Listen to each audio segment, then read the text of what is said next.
Chamgei chamanikab Jehova. Kakoit kasarta age koy nekinetigei lesson akotoche akokwek tugul asikobit keteb ng'ony ak kinetkei lesson ak kero kele nee nemwowech lesson nebo wikini. Kongoi ngakwek tugul che osubech amu okonech kimnotet kora yekikere otebe tebutik, yekikere omwowech olen amen. Kootokotin kokeny eng oldo tugul ole imi.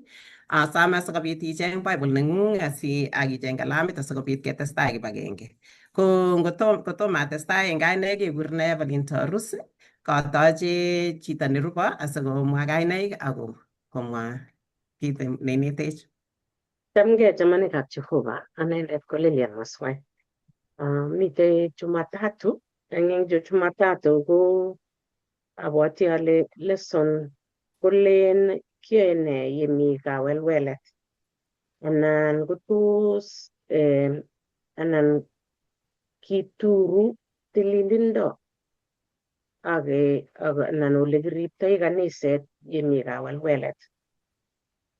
Kituru tililindo ak kerib ole kiriptoi kaniset yemi kawelwelet. Ko koberurok Jehova kimi kibagenge. Kongoi Lilian. Karibu. Anyona asubo Lilian, kainaik ko Stephen Aramaru. Kimite tugul eng betutab kwoeng kasi neng'ololi kele kerib itondab kaniset. Ngondoiwek Jehova akoberurok. Karibu Maru. Mitei kwa kusoma kasi ko Pastor Nyalilei ng'alale akobo kerichek akobo atebet nebo ibetabkei. Ak awendi kora kwang'wan kasi nemwoe akobo katunisiet ak ketebi makitunin. Kotorete Jehova sikobit keng'alale ng'alechu. Karibu missing Pastor Nyalilei. Echen ng'alek chekinetigei rani kotomo ketestai koongeza. Kamuktaindet Jehova nesobe koigeny. Kongoi Kamuktaindet amu kasarta neuni nekairo ile mie asikobit kinetkei tugul akobo tengekto eng nemi kanisa. Kakikurin baba asikobit inyite tamirmiriet netilil. Ak itebi kibotech akoi yekitore lesson nebo rani. Akot eng icheket Jehova chebo kokas akobo lesson ini. Iberur icheket ak iyotyi itik chebo orit asikobit kikuye akotechech chutok eng kainetab Jesu netindenyo. Amen. Amen. Karibu. So kotomo ketestai eng lesson nebo rani nemwoe kole tengekto eng kaniset, ameche atach Pastor Nyalile asikomwawech akobo biik chekoisubech ako biik chekoteb tebutik eng lesson akobo wikit konye. Kongoi missing. Kongoi ngakwek tugul chusubech. Kongoi chotebe ak chomwoiwek kongoi eng kanetisiet nekoketestai. Ko ameche amwa kongoi akobo Richard Mayane.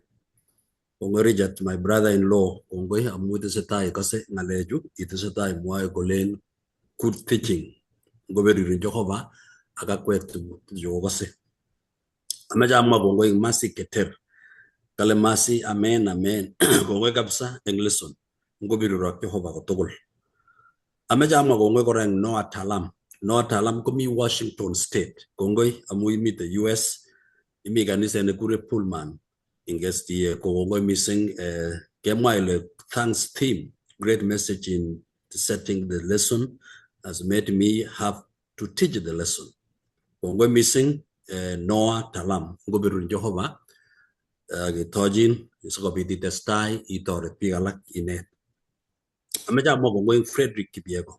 Thanks our teachers, God bless you in Christ Jesus. Kongoi missing Frederick. Ameche amwa kongoi in Julius Maru. Mangala Julius Maru kotupcha ak Arap Maru Stephen. Kale Julius Maru Tapsagoi SDA Church. Kongoi kiboitinikab Jehova asubok kotugul. Kongoi missing ngoberuri. My brother in Christ.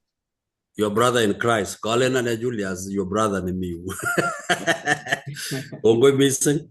Ameche amwa kongoi eng Novesta Jamalan.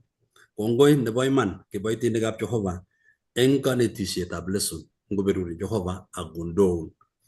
Ameche amwa kongoi kora akobo Rachel Chepleting. Kale kongoi for the teaching. Be blessed always. Malit Koleta. Kale Malit, I greet you all. Indeed, there are a lot of misunderstanding and quarrels in our present church today. The only rock will stand today is in Christ alone. Ane jeba Malit. Kongoi missing among ng'oliono ile En kaniset rani ko kikapchoki speak kongoi amu kaniset komite rwandet ne Kristo Jesu. Amache amwa kongoi en Eliseba Songok. Kala kongoi ngobiro Jehova kiboitinikab Jehova. Asoywok agane ami Oklahoma. Come on, akase lesson ko tugul. Ngobiro Jehova imi Oklahoma.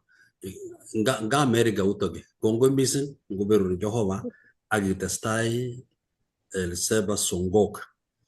Ameja mwa kongoi Kiprono Kelvin. Kala kongoi missing. Kala koneta atindo tebutiet. Kala ameja ger the difference between cliques and most small groups. How can we be careful? Tebutiani ko tebutiani bo kamanut. Kala giliojini piutik chemite. Amu tab kogirongu git konya gele. Tab kobit piutik amu kabwatutik cheter. Borto kwa genge. Ko amu borto kwa genge koboru kele kit negere konda, kit negase itit, kutit nengaloli an ngelyepta koy kebebertanyi age tugul ako borto kwa genge. Ko eng kanisa ketindoi biik chekikonyor nguno komi biik chenetige lesson, komi chengeringen chebo lesson nebo biik cheechen, mite grupit nebo biik 8 amu kichama agere kakipchei biik 8 ko bichoto 8 chakipchei kotindo kandoindet agenge neineti icheket eng kila sabato. Komayach chotok madangal.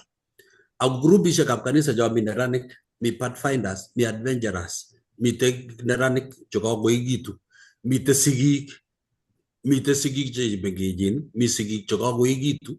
Ko tetutik chotok ko kotoret kaniset kosob. Kit kityo newale kaniset kowalak an koyait kanisa ko amu kabit biik chekanyo koib kanetisiet age nemakitindoi akotoi konetis atebet age akopcheigei akocham kaniset akocham kandoik. Tab kongete ngot kandoik akichek kopchei kaniset komangune grupishek chemengechen ko inoto neya. Lakini grupishek cho mengech cho kinetigei akoteche bortab Kristo ko kergei ak bortab chito. Amu bortab chito ko kergei amu ngikere euneng'ung kotindoi morik 5. Ngimumutile komumutakse tugul. Kashindos. Ko ngiyat agenge kole akiyat nerubei, akiyat nebo 3, akiyat nebo 4, akiyat nebo 5 kotuiyo tugul. Ko ngomeche konam ki koname tugul safari moja. Ko ngimeche ibirchi surut chito ibirchini kobire tugul. Makoi ibire surut nging'ei na tenden kong'ei sina rubei akine. Makoi ibirok surut. Ngimeche ibir surut ilechi alo konamage kabisa komie kochulok. Ko ngilechi achicha kokemumut komumutokse tugul. Ko kounotok bortab Kristo agenge. Katestai kora Robert Kipchumba kale Robert kilya sekeonie sukunwet ab erenet Kristo. Ko kurgana kikisoman eng kitabutab Johana eng 3. Ngisomanat akobo kole tun kakisut ere kou yekisut Musa erenet eng kitabutab Kaitoshek. Ko kinyoli lakwetab Israel age tugul kasus erenet. Ko noto kiiboru akobo kimurtoiyotab Kristo. Ko kemwa iteb ile Robert kilya sikeonie sukunwetab erenet Kristo. Amu kingochang'a sumu chebo ndarok kokakobar lagokab Israel kelech sukunwet nokisut kwa ketit barak. Ko chi age tugul nekakosus ndaret akotindoi sumu ko ngitoben sukunwet isobe. Ko kikiyonye Jesu ndaret melen kikiyonye ndaret na setani. Amu kikiyonye sukunwet so ngokeri chi Kristo na amu boisiet nekiyai sikere kikiboisie erenet ko amu chito nekinyokwa Jesu kekartat ko setani. Melen ki Jehova, ki setani kinyokoboisie Yahudi, koboisie Romanik kot kekartat Jesu eng kimurtoiyot. Ameche amwa kongoi kora angen Daniel Kemboi kele Kemboi amen ngoberun Jehova. Kemwa Emily Chesang kole God bless you so much teachers of the lesson. Kongoi Josephine Cheptanui kele amen. Gladys Soy kole God bless you all. Amen. Kora Kibe kole I have purpose to work with you this journey. until Jesus' imminent return. Let's foster unity more so in our church. Kongwe missing, Dave Kibe Nguberu Jehovah. Robert Kiptumba Kola Nguberu Rock.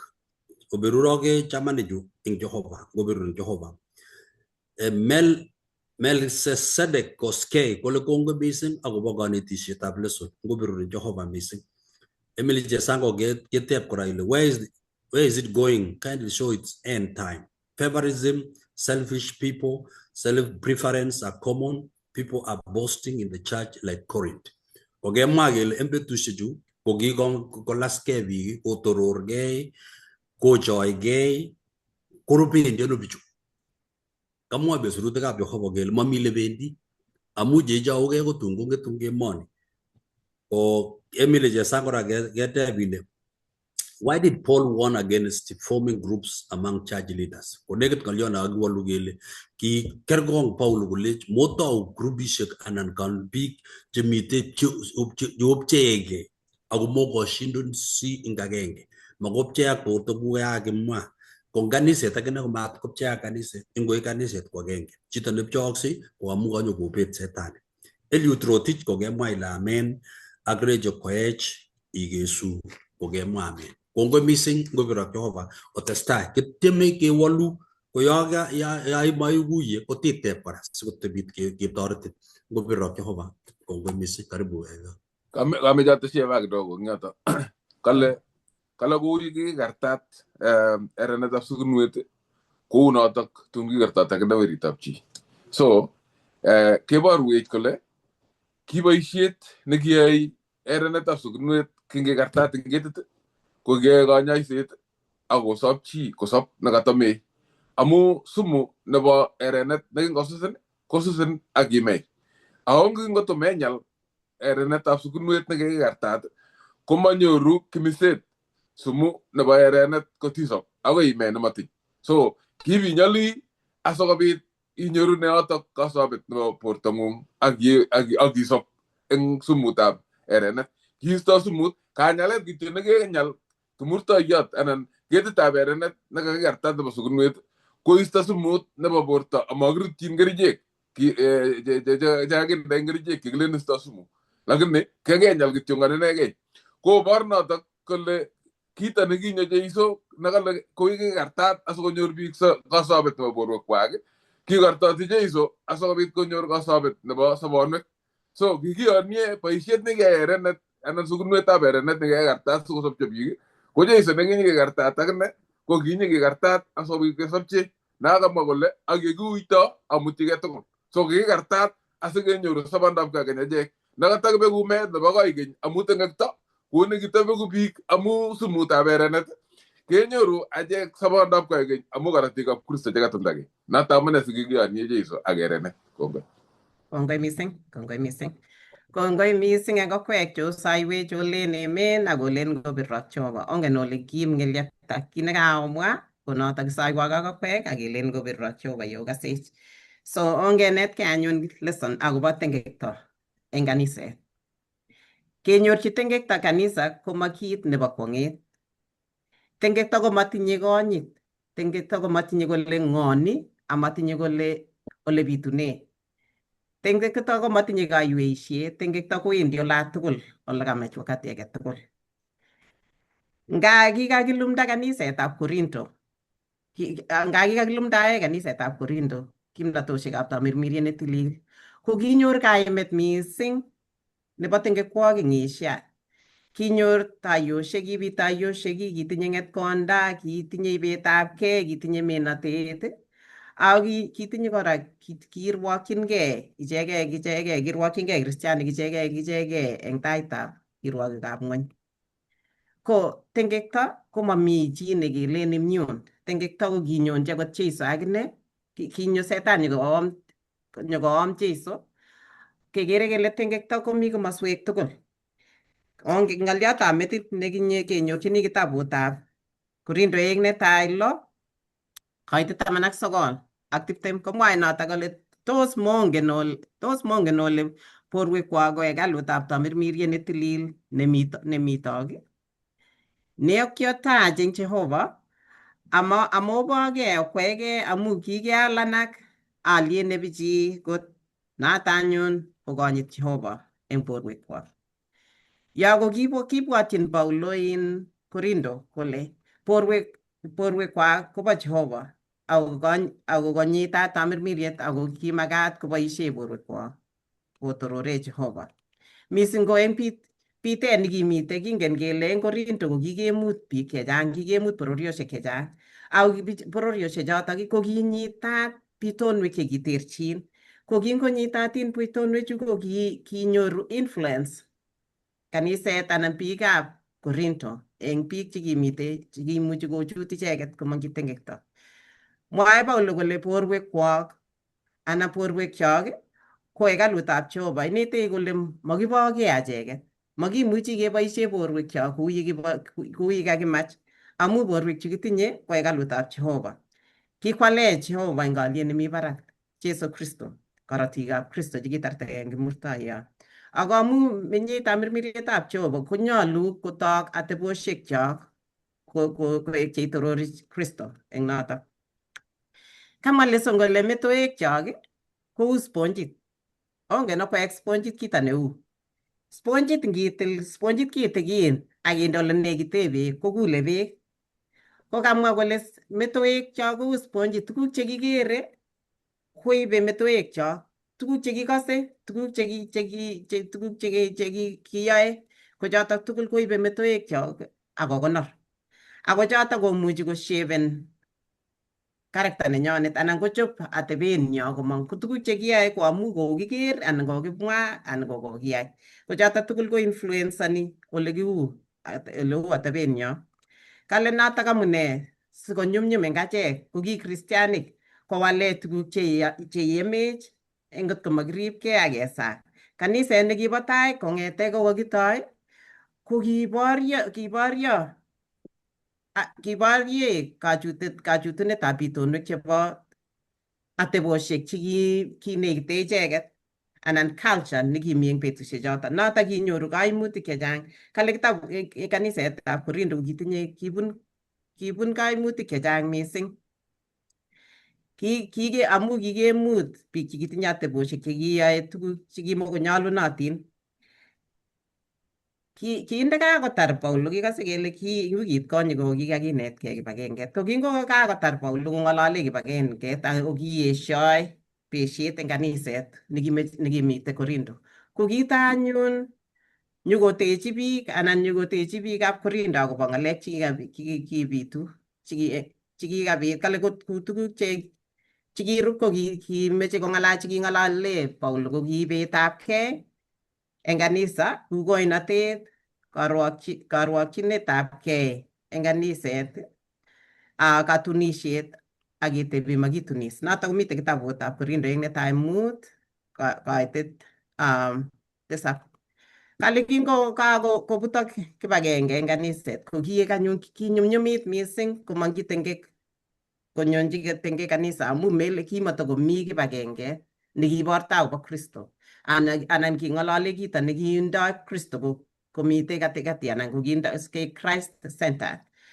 Ne walutietab Paulo anyun kinyo Paulo asikomwochi kaniset anan kisirchin kanisetab Korindo kolechin koistoegei bitonwek chekimokonyolu, koistoegei atebosiek chekimokonyolu, tuguk chekikikere amu kimeche komwachi icheket kolechi borwekwak koboisie borwekwak kotorori Jehova. Ko eng Jumapili ko kito nekakenetkei ko kerib kabwatutikchok anan kerib metoekyok eng tuguk tugul chekikere anan ku television anan tuguk chekikere anan ku bitonwek mitei. Kakenai kele kanyol eng kristianik keeku intentional, keeku eng tuguk chekiyoe, chekikere, chekiame amu chotok tugul chebwonchinech ko chotok che influensanech anan ko shapeni atebenyo nekibortoi. Kale kanyol keistoegei bitonwek, mi tuguk cheu makoiwe cheptilet, makoiwe dansi amu tuguchotok tugul komuchi ko influensanin anan kwain iyai tuguk alak amu makoi kile amu Kemi ng'weny kemi ak biik tugul che surroundenech ko ki Christian makoi kole kiistoigei sikeba an island anan kebe ong'atet asiketebi achegei. Kimitei tugul ak biik tugul cheyoe tuguk che ter ako mitei culture nebo kawaida nebo kalenjin anan nebo biik tugul chemitei eng ng'wony chekimitei tugul chekimeng'chindosi tugul ko chotok tugul chekale ngot imuchi kochute chotok. Imuchi kochute chotok ngomakiribgei komuchi kochute chotok yemong'chi tengek. Tos mi chi netese king yotok amawe Jumapili? Ngates ng'olyot agenge kangesomanen akobo ng'olyot nemwoe kolen ing atebenyo anan ing kabwatutikcho ko kergei ak spongit. Abwat spongit neyamat nengiwirchi beek kokule beek. Ako ng'ete spongit notok konamdagei beechotok kasarta age tugul. Nginemu nguno karait anan inemune kit nekamitei akinde sang kotokonetesetai spongit koibe. Ako arawe ibirte akiib kwa sang sokoyam. Mbuchi komi kounot. Anan ichil? Anan ichil ilechi Yes. sikoya kaba sikong'et. Yes. Abwatin kito nekemwa ile anga konyekyok ko kergei ak spongit. Ngoker konda kabisa koker korot age tugul konda akonam. Kou spongit kai. Yani nguno koae video konda. Koi video kolechi chekakor. Ko chemacham kometo. Ko chakacham konde metit. Ai chekekas ngit. Konam itit nguno ku spongit tuguk tugul chekemwa.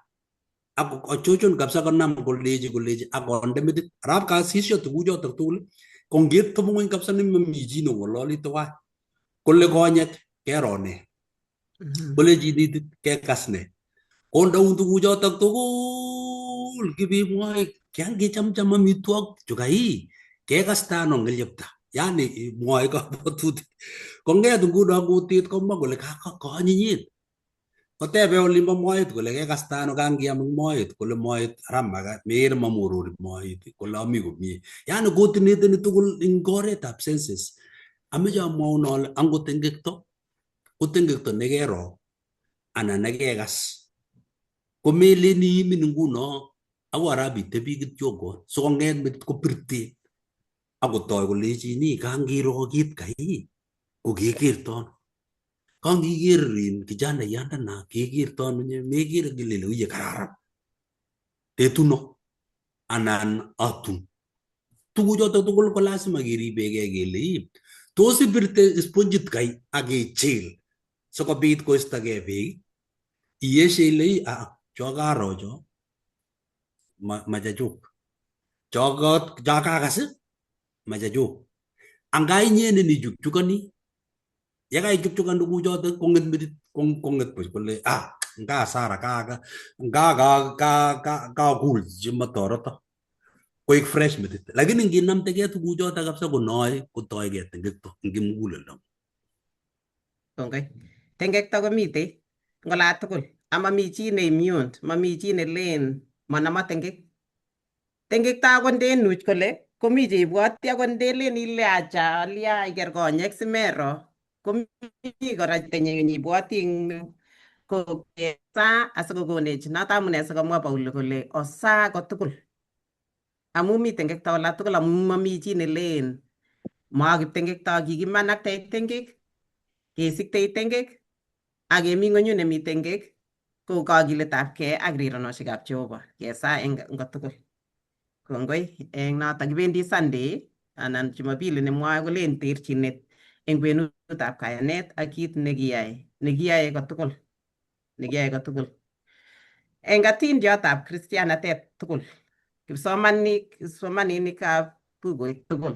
Mestoek ak cheamdoi logoiwek kokikokilgilye arorutiet nelel sikobit konai ole nyolu ketepto eng kaniset. Asikobit keisto tengek. Amu kakeker kele mitei tengek kanisa. Ko biik tugul akot amdoik ak ne kokikotyem mising kole tos kiyai ne asimabit asiketebi nemie nekararan eng kaniset. Kou yemwa Kristianiat nekikoro biik chechang mising akosoman mising akobo kaniset nekibo boisionik. nemi eng boisioni ko kekere kele kikere kouo kiititaat kaniset nebo boisionik amu kiyoe tuguk tugul chekimokotin, kiumegei, kimukomitei, kitinye kibagenge, takitinye tuguk tugul chekikororonen, lakini ki nguno ngebe eng arorutiet nelel, kemoche kesom mising eng arorutiet nelel ak keker kele ne mwoe ne bukuit akobo ole nyolundoi kotepto kaniset ak ole manyolundoi kotepto kaniset. Ko kikere kele kimuchi kineteke mising eng kitabutab Korindo kou ye kokiro tuguk tugul chekibwonchin icheket eng kanisetab Korindo. Kimuchi keker kiuo kanisanatak ko ki single ko kanisetab Korindo kityo. Lakini kaniset nenyone nebo rani kora kimuchi kiyonye amu mi tuguk kora chetesetai eng kanisa nenyonet nebo rani chemuchi kitesetai eng kanisetab Korindo. Ako kimeche kekas eng yoto eng kitabutab Korindoek netai 5:1-3 komwae akobo kokateb sirindet kole ne ortinwek kiweche chemwoe Paulo eng sirutik chotok ak amune sikoimech achek, koime bich. Ko eng kitabut noto ameche sisomanchigei Korindoek netai 5:1-3 ko ngasoman kitabut noto komwoe kouni kole kimwoe Paulo akobo ibetabgei nekiibegei chi ak osotiatab kwandanyi. Kiit nekikikwong'e kot mising eng kaniset. Ako melen kele kimukongen biik chekimite kanisanatak bo Korindo. Ko kingoitu kong'ololchin Paulo biik akobo kiotok, komwa kole kiit nekikwong'e Paulo mising, kiit nekiyooksei eng kaniset nekimukwaak akot eng bororiosiek chekimi sang. Kiit nekibwotyin kole imuchi mabit eng kaniset, ko kingobit eng Korindo ko kiyait mising. Kingobit atepotok eng kanisa ko kiyait mising, kikwong'e Paulo mising yekingonai kole kitalilandos akobo tengekito anan kong'alale biikab kanisa kiyotok komelen kele king'alale, masich tewernatet, marenygei kole kakobit kiy ngeng'alale. Nikitang'alale ko ole kiboiboichi bichotok, ko manyor akot kaiweisiet bichotok. Kale noto anyun kimache inendet kowal, kimeche Paulo kowal kaniset, makityo kowal chito nekiyoe atebonotok eng kanisanatak, kong'et kokerkong chito nekiyoe ibetabgei, lakini kimeche kokerkong kaniset chito nekiyooksei kora. Ndekimetoi Paulo ng'al nechotok kole koistogei ko kitaeku kiptubatae nebo tuguk chekikisir eng kitabutab atebetab kalewenoik. Kingen kesoman eng kitabutab kalewenoik 18 koite 7-8 komwoe kolen amating'any ketuget kon, mating'any ketuget kon anan nebo komet inendet ko komet, amating'any ketugetnyi, amating'any ketuget osotiatab kon amu notok ko ketugetab kon. Ameche kosomanwech Pastor Nyalile kokeny ni kasoman in bukuit netilil nebo Nandi. Somanwech eng Kalenjin.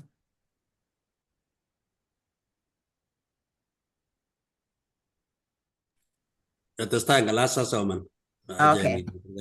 So, kikere eng yutok kele kitesetai tengeki eng kanisetab Korinto.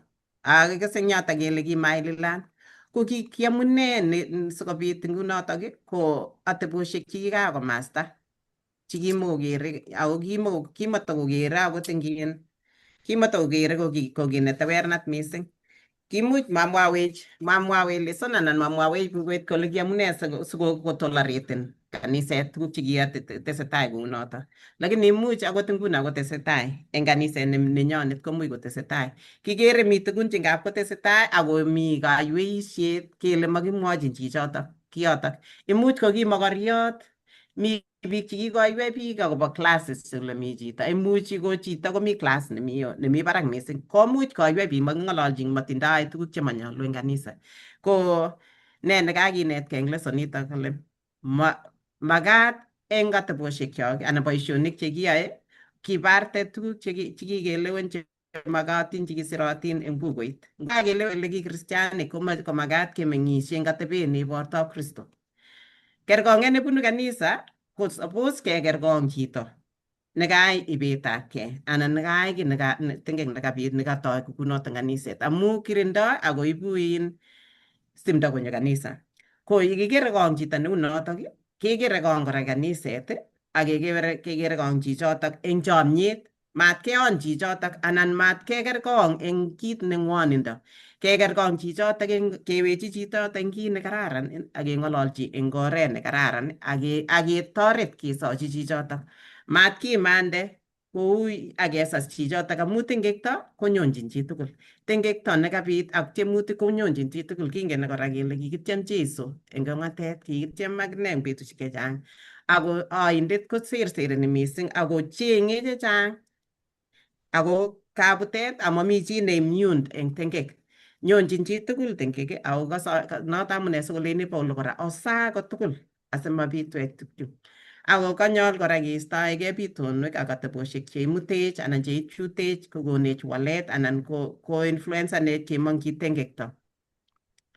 Ako eng yotok ngobit kerkong'et kerkong chito komat kebe kechamate chito ako ngeisu eng chomyet amu katelesan keisu eng chomyet ak kesochi sikokimit Jehova akichek ko ongesochigei amu kakenai kele tengek konyone ola tugul. Tengek konyone kanisa. Tengek komoiwei kole ng'o. Tengek komong'chin chitugul ko ongesa asikesich kakiletabgei ak kesochi chitugul neikere kotinye nyalulet asikobit kokonech Jehova kimnatet asikobit kiterter tugul ak keistoegei tuguk cheimuchi kochutech. Somanwek kainyoru. Kongoi asomani kurgani ko in kelyon nakamwa in Paulo ko kamwa tilyandit nebo atebet nebo biik chebo kot age tugul ngiwe boyot ak chepyoset ak werinyi ak cheptonyi ko kamwa ko kerkong kosubkei ak atebet nekimite eng Yahudik. Ko keretab kong kokirib atebet nebo kondit nemitei kwenutab sigik ak lagokwak anan tilyonutik chebo gai chemuchi kokon tewernatet eng kibetabgei ichegei eng ichegei ako tilyonutik. Ko kanyo kong'alal eng yu kole ngitoune nguno koitetab lo eng 18 atebetab lawik ko kerkong'et nekikakikon akobo atebet ko kakisoman nobo Nandi ko kaboisie Nandi ketuget ne achin korita kai komwoe eng kalenjin eng kalenjin kole amat korikyi age tugul eng kokwek tilya kong'any achin ngoroik a Jehova kotaune lo. So kale mat korikyi age tugul okwek tilya nenyi. Ko ngomwoe kole tilya nenyi kot kong'any ngoroikyik ko ng'ang'etab ngoroik kwa oret agenge nebo ibetabgei. Ko koitetab tisab kole amat ing'any ngorietab kwandang'ung anan kobo komit anan inendet ne chepkomit amat ing'any achi ngorinyi. Koitetab sisit ako mat ing'any ngoroikab osotiotab kwandang'ung amu notok ko ngoroikab kwandang'ung. Ko nguno kamwa atebet nemuchi komasta muren komosyi kwondab kwandanyi akwa ibetabgei. Ko ngomwoe Jehova eng yu komwoe kole etan a Jehova mat kwa korot neu notok eng kapchi amu achin ngoritab kwan ko kergei ak achin ngoritab osotiondenyi kou notok kapchi age tugul. Ko ngomi sisit kole mat ing'any ngorietab osotiondetab kwandang'ung amu notok ko ngorietab kwandang'ung. Koitetab sogol amat ing'any ngorietab chepkomit cheptab kwandang'ung anan cheptab komit nekikisikyi gaa anan oldab age. Angot akingen kele mi lakwani nebo kabanum nekisiche baba neng'ung ko makoi ibicheng lakwanatak amu notok kwachin ngor nebo kwandang'ung. Ko kikiribe kapchi simat bit korot ne mutai kobit koiku chubisiet akoib tewernatet nemuchi kong'em kapchi. Ko kikiribe tilyandit notok ngot yo kibendi koito ketebe kele kaong'o kai. Ko king kalenjin keribe tiondo amu mutai kakirib tiondo kele tos lo netya ketieme kabisa keker kele manekite korotik chebo bichu kabwa koito ak achek. imuchi king'ete mama anan kong'ete senge anan kong'ete imametab imamet. Kikiribe kabisa kalenjin ako noton nekikotoretech kalenjin mabit korot ne mutai kong'eme lagokab gai. Kokanyo komwa sirutikab Jehova akine kolech oye etan koroo. Kot kobit ki nekaak eng kakwek, ngobit chubisiet eng muren anan ko kwony nekai tewernat eng kapchi amu ng'eme notok atebetab kaniset. Angot biik chebo sang chemabwone kanisa kongen kole etan korotok. Ngai iyai kiptengektongung iwe lelo kabisa. Wilelo kabisa akibiya korotong'ung akimechi yot. Lakini ju ko tilyandit. Kotorete Jehova. Kongoi mising. Atache mwalimuyan nerube. Kongoi Evelyn, kongoi mwalimuinik chekakotestai. Ko agere ale kakeng'alale kora ketesetai yotok Evelyn eng ng'alekab atebet neyookse eng kaniset. Akate imwa kele ikose iker iku sponjit. Kotesetai kambi eng olinyo kokikesu amut. Koko eng class nebo lagok kokoingetegei akichek kokngebwone eng karit kolecho lakwenyu kole kito nekeker anan ko nekekas kokonin kikure the feelings ikere ilong kole ngot iker yani ikere ko kito agenge maagenge nye kokeker kole kopir pichait kole anan ikas ng'oliot lakini ngot ikochi kale ngot isir meting'ung yakit kobwat metit akot kekochi isir atindiot kale ikochi storyline koiku kito yani kopitas konye koek sponjit lakini ngot iro kito ngonda amemwa ki yani matkosir metit kole kero ne kakatepto ano ngot iteb ile katepto ano kotebe metit lakini nekero buch amemwa ki amekochi meting'ung kong'alale kopete akiutye mebwat makisire lakini kito nekesir ko noto nekonu ng'oliot. Kwaker as ale yani kaelewan lakwet ngot keelewani kou yeelewani akingen lagok ngokakinet komae kouno kometoi. So konoto kwabwat ale kararan kiyoto ikas ametestai iker eng yu anyun ile kisikokere Paulo kosire barwani kosirchin kanisetab Korindo kokikakoro tuguk chetesetai ilechigei kimwochi ng'o Paulo kokabwat ile kimuchi amu kikisoman eng wikit konye amu king'alale akobo Chloe kotab Chloe chekikamwa ng'alek yani king'ololdos ak Chloe kokiker Paulo ng'alek chetesetai ko yekakekas kamwa Evelyn kele anyun ara kiyoe ne koki kaniset yekabit ng'alechu kawelweletabgei amanoto inegei chang tuguk cheimuchi kobitu amu akot nguno eng kanisetab Seventh Day Adventist ketindoi manual yani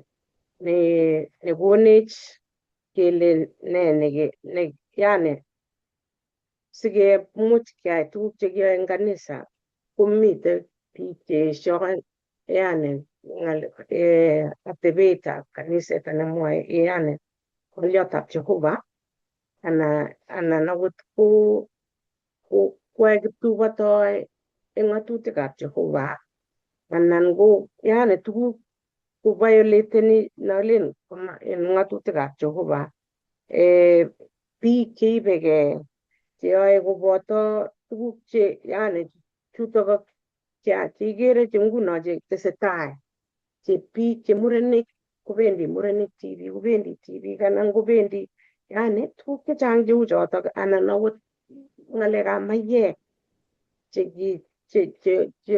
cheterechi maiyek anan keoldoi maiyek anan keoldoi kerichek tuguk cheu chotok cho ko masiregei ki ak tuguk chekikere Paulo chekitesetai eng kaniset ko iker eng Korindoek netai 5:1 agoi 13. Amache isir asisomanchigei akisoman Mathayo 18:15 agoi 17. Galatiek 6:1-2 akiwe 8. Romanik 1:24 agoi 28. Ebranik 12:5 agoi 11. Ko kabwati ale eng yoto komite ng'alek che kemeche keng'alale eng yoto sikeng'alale kibagenge. Ko kilya siko koker Paulo mising ng'alechu kiyookis eng kaniset. Kanyor report Paulo kokas tuguk chetesetai. Kakomwa Evelyn kakas kele mite chito nekawa konam chepyosetab kwan ak chechang che mwae pastor koker ako kit komelen ile tengekto ko tengekto. Mi tengekto tesetai, tengekto eng sang, tesetai tengekto eng achek, chitugul ko kiyoe tengekto. Lakini kito nekabit nekairong'yi Paulo ko amu kaniset nekasis. Kasis kaniset kotesetai, kere chitugul, ingen chitugul kolen kateiro koi kasu. Komi biik mi Sabbath school koebeit anan kiamdoi kole ngekasu koiro anum kolene. Kasis kaniset mamwoeke. Konotok kole Paulo kalya kosis kaniset ako tuguchu tugul ingen ipkongen biikab sang tuguk chetesetai eng kaniset ko. Ne ako yani atebet nekatestai ako tesetai mami kiy nekeyoe. Aya eng kaniset nekoto kose kong'wan ako nekoto kokase kuo kito nekararan anan nalen Kiingereza they are proud. Yani instead of grieving this kere ki kute kaniset kotesetai. Koyonye eng yu Paulo mermerek kole mwaat komie eng ngasoman yotok sikeker.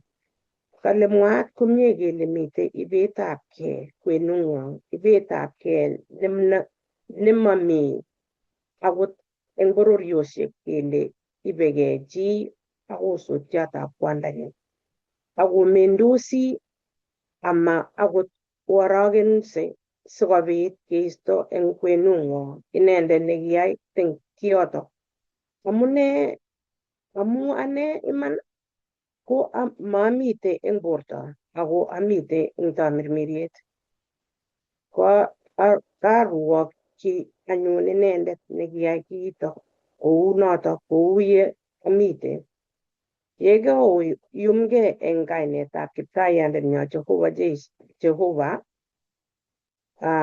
Kiptaiyandenyo Jeiso koboto tamirmirienyu ak kamuktaetab Kamuktaindenyo Jeiso. Kokochi Shetani chito neu noto sikeng'em borto situn kesor tamirmirienyi eng betutab Kiptayat Jeiso. Ma kararan kalasunet ng'wong boke.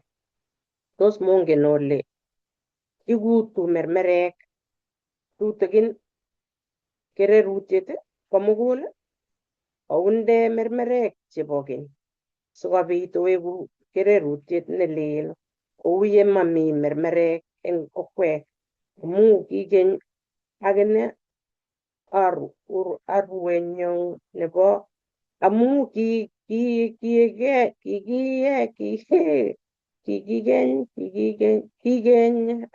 akine arwenyo nebo Pascal. Koite tisab kokatemena yoto asoman yoto.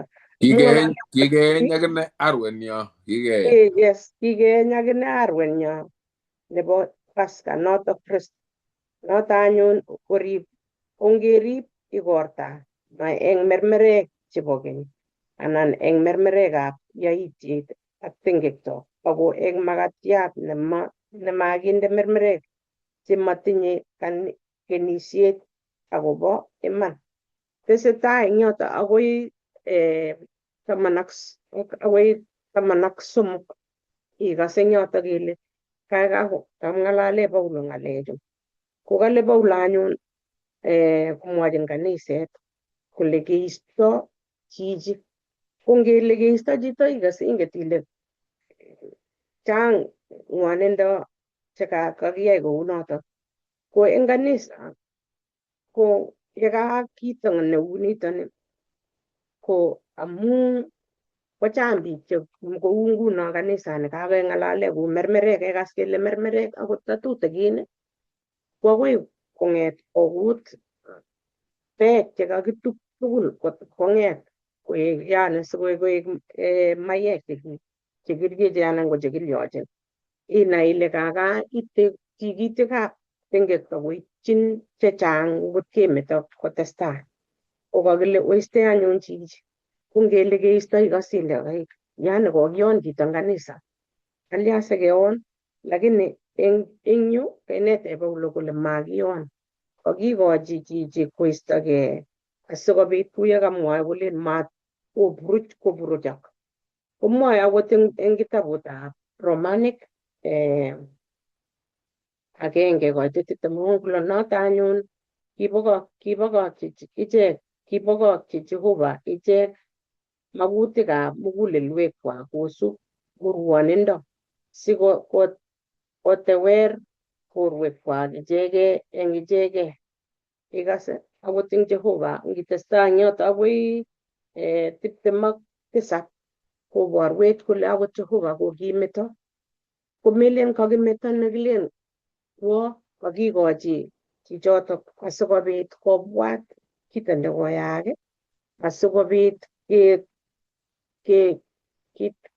yani ketoret kaniset amu kanisa koyebwonchin biik chemeche kocheng'e Jehovah chemyandos kou chitugul ko kikochi chichotok sikobit kokos eng menindo nemitei akikochi asikobit kowalak anan kosikosik chichotok asikobit kiwek chichi eng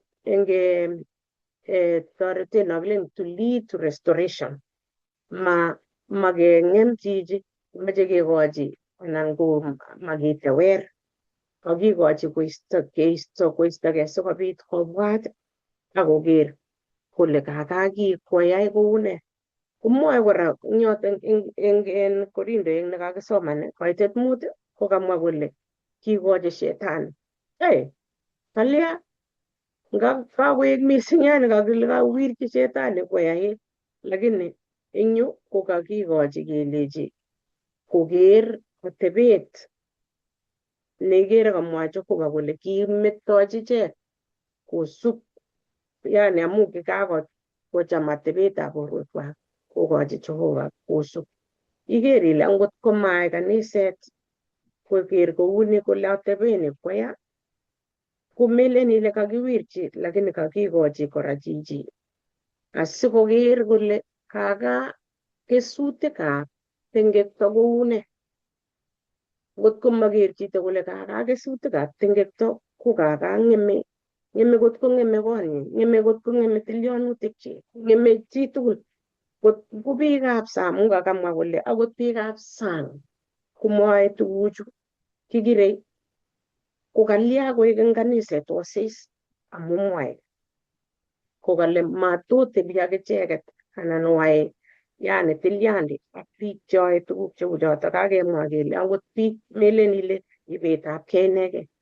Chang tuguk chekeyoe ko matkeyai yani tilyandit ak tuguk cheyoe. Ngot iwendi kouyo katemwa ile iwendi klabu akomite biik chee mayek kotokoi karakwek kaketeshineun soda orit anan yani koi kaing'alal ng'alek kouyo kakimwa kele kase itit kerekonda kotechun nyikong'alale metit tuguk chekamatemite imi yoto kokaiteshigei eng sobeng'ung kobit koim muguleldong'ung akokwachgei mermerek chekakimwa kele mermerek tutikin koyoche kolya koek mayek tukchi age tugul.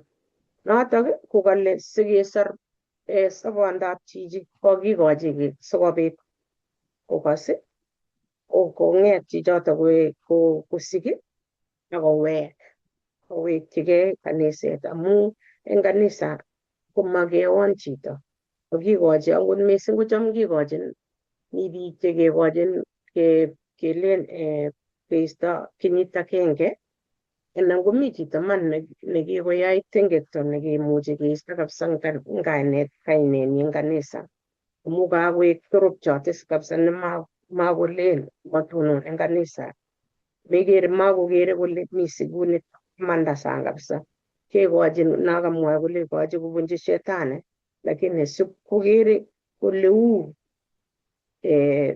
dhambi ako yekaker komelen ile kaistogei Jehovah mi Jehovah koboto cheng'e Jehovah chichoto amu akot akichek melen ile tos kilaskei kele kimi kanisa acheket makimeche kekergei kounoto so akot nguno rani kotos chekikere Paulo kotos koterchin yekimite acha tengekto kong'eme korikchok atebosiekchok ng'eme kaniset ne noto tonondochin Kristo simutai kele kero kanisana ko makobwone biik akot ngilen ile kameche abune kasirto yun betut nawendi kokawe ruto akotos mi kaniset kele acha mewe kanisana komwaun biik ng'alek chekimwoe kanisanatak lakini kolejin ngotimeche iwendi kakoloit ilechigei kakoloit ako nekit yekatawendi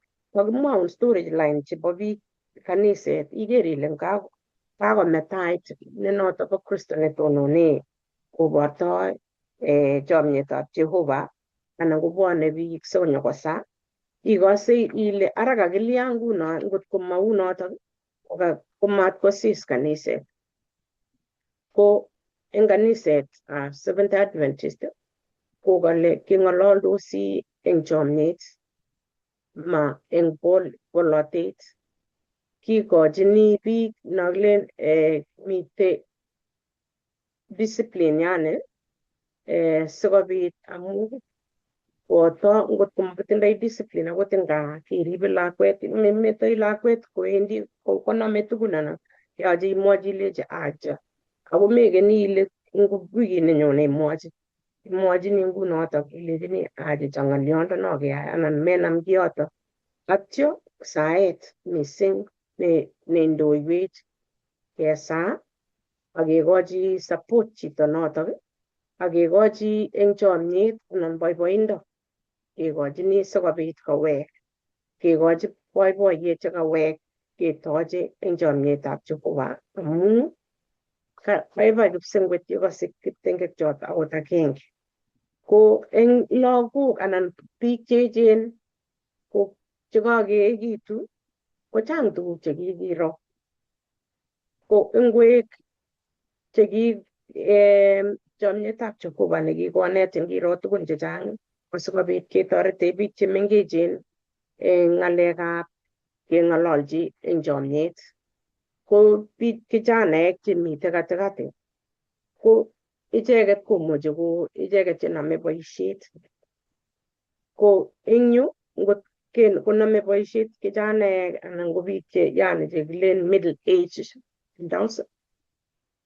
ko lesonito inetech nyikobwotwech kele kaniset ko kerib amu sikobit yeking'ololdosi keng'alal eng chomyet akoyoche keng'alal yemite tuguk cheuen chekaak kouni komakat keng'alal matkesisye akeng'ololdosi in a way of restoration ak discipline ko chemengechen anyun koinget ile eng atebetab olekimite sai ko tuguk chechang chekilen kikirei ko kikiyam social media ko ikere chito nemwoe kwamtoi kito neilen ilechinigei mameche koro konyekchu lakini kere lagokchok ara anyun kilechini ine lagok cheu choto ko acheket cheechen ko ngetoret sikikochi boundaries set boundaries kele yu ak yu ko yemakibendi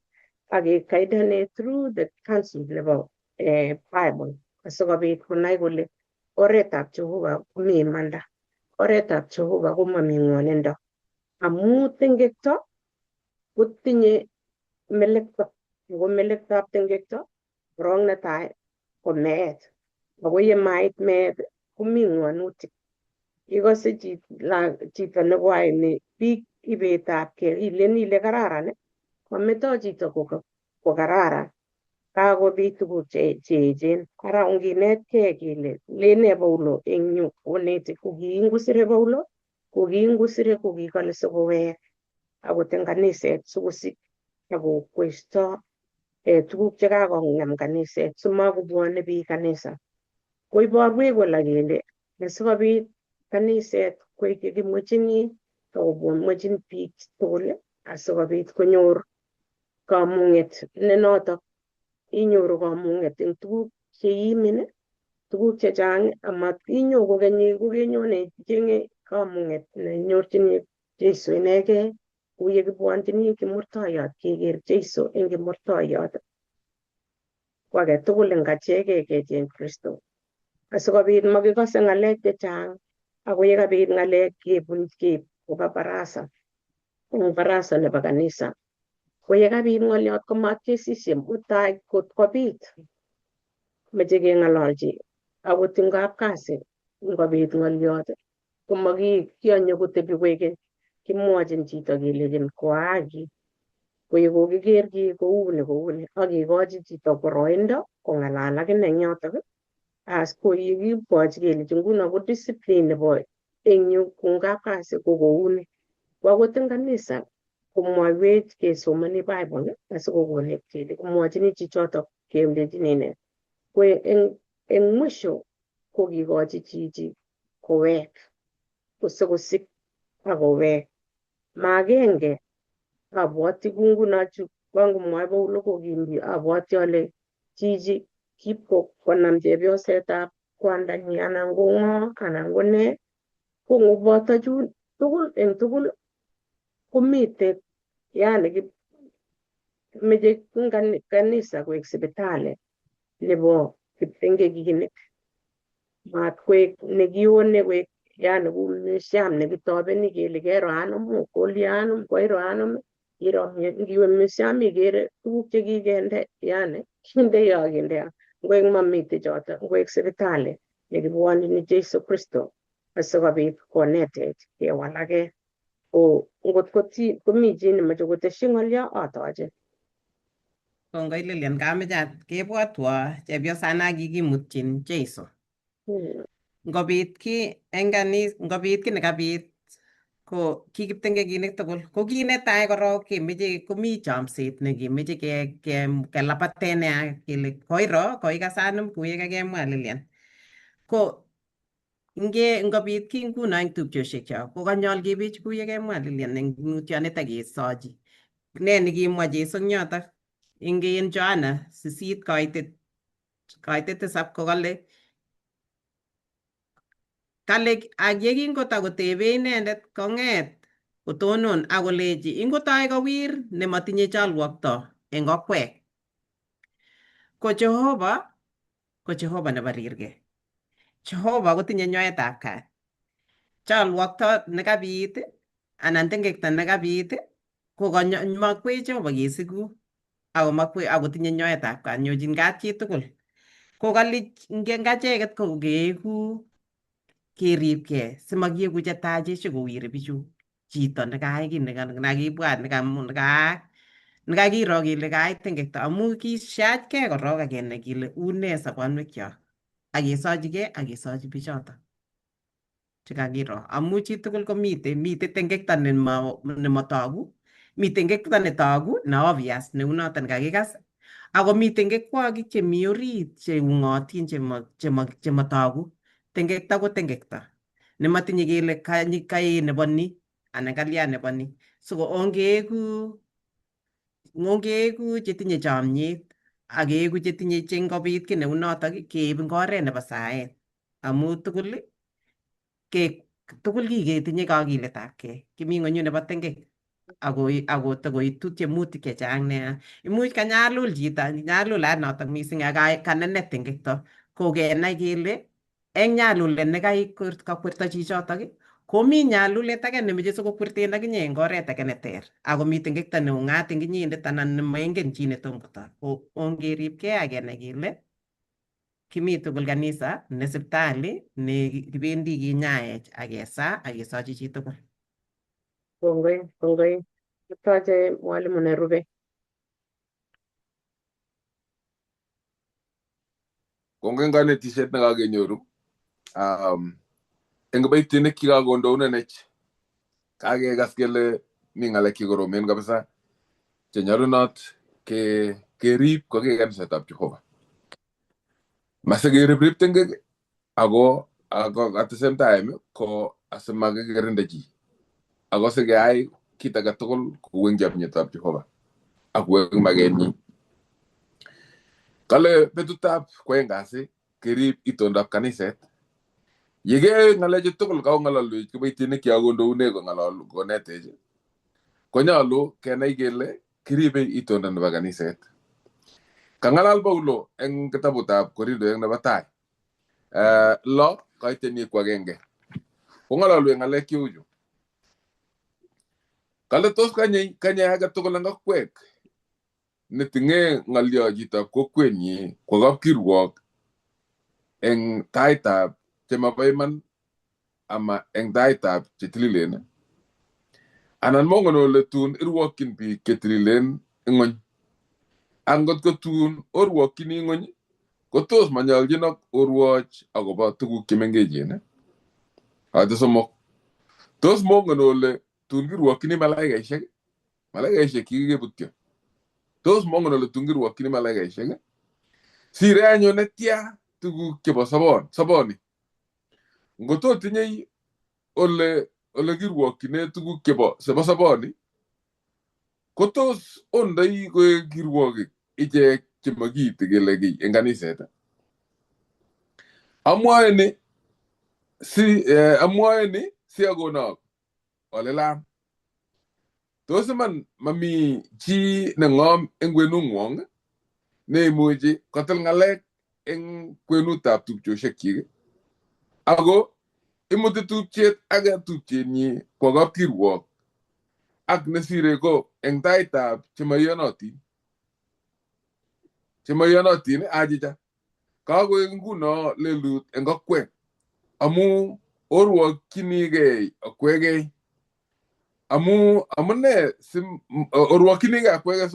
Amune si mochamdegei kinyalilat? Kalya si mochamdegei kerebenak tuguk? Achicha ako akweket che oyoe neya ak orebishei akot eng tupchosyek. Ngesoman akobo tindonoto ikase kito ng'ololi Paulo kong'ololchin kaniset. Kakimwa kele yeng'ololi kitabutab Korintoek kong'ololchin kaniset ninyekane. Komwa kole Paulas kole tos ng'o nekanyei komut netupcho kwa taitab kapkirwok, ako eng kapkirwok korwokyin eng taitab chemaiyonotin. Kale tos manyoljinok orwoch akobo tuguk chemengechen akwekei. Kale tos mamite chi eng kwenung'wong neimuchi kotil ng'alek akobo akwek chemite kwenung'wong. Kalya asikobit omutyigei kapkirwok nebo ichek chemaiyonotin. Kekas ile kangong'alal kiboitinik chekondolenech kokale monamgei ak ichek eng tuguk alak chechang chemanyoljin atebetab Kristo. Ko eng yu kong'ololwech kero akot eng kanetishet nekinyoru katugul eng olobo gaa anan ola tugul olekimite akot eng olekimi oli. Ko ngana makoi inyoru, marahisi inyoru ngoriet eng oli kelen kakimang sikengit. Ako mami sikengishek akot. Imwete ngoroikuk eng mashinit, imae mashinit, nyebiarony inde sanduku.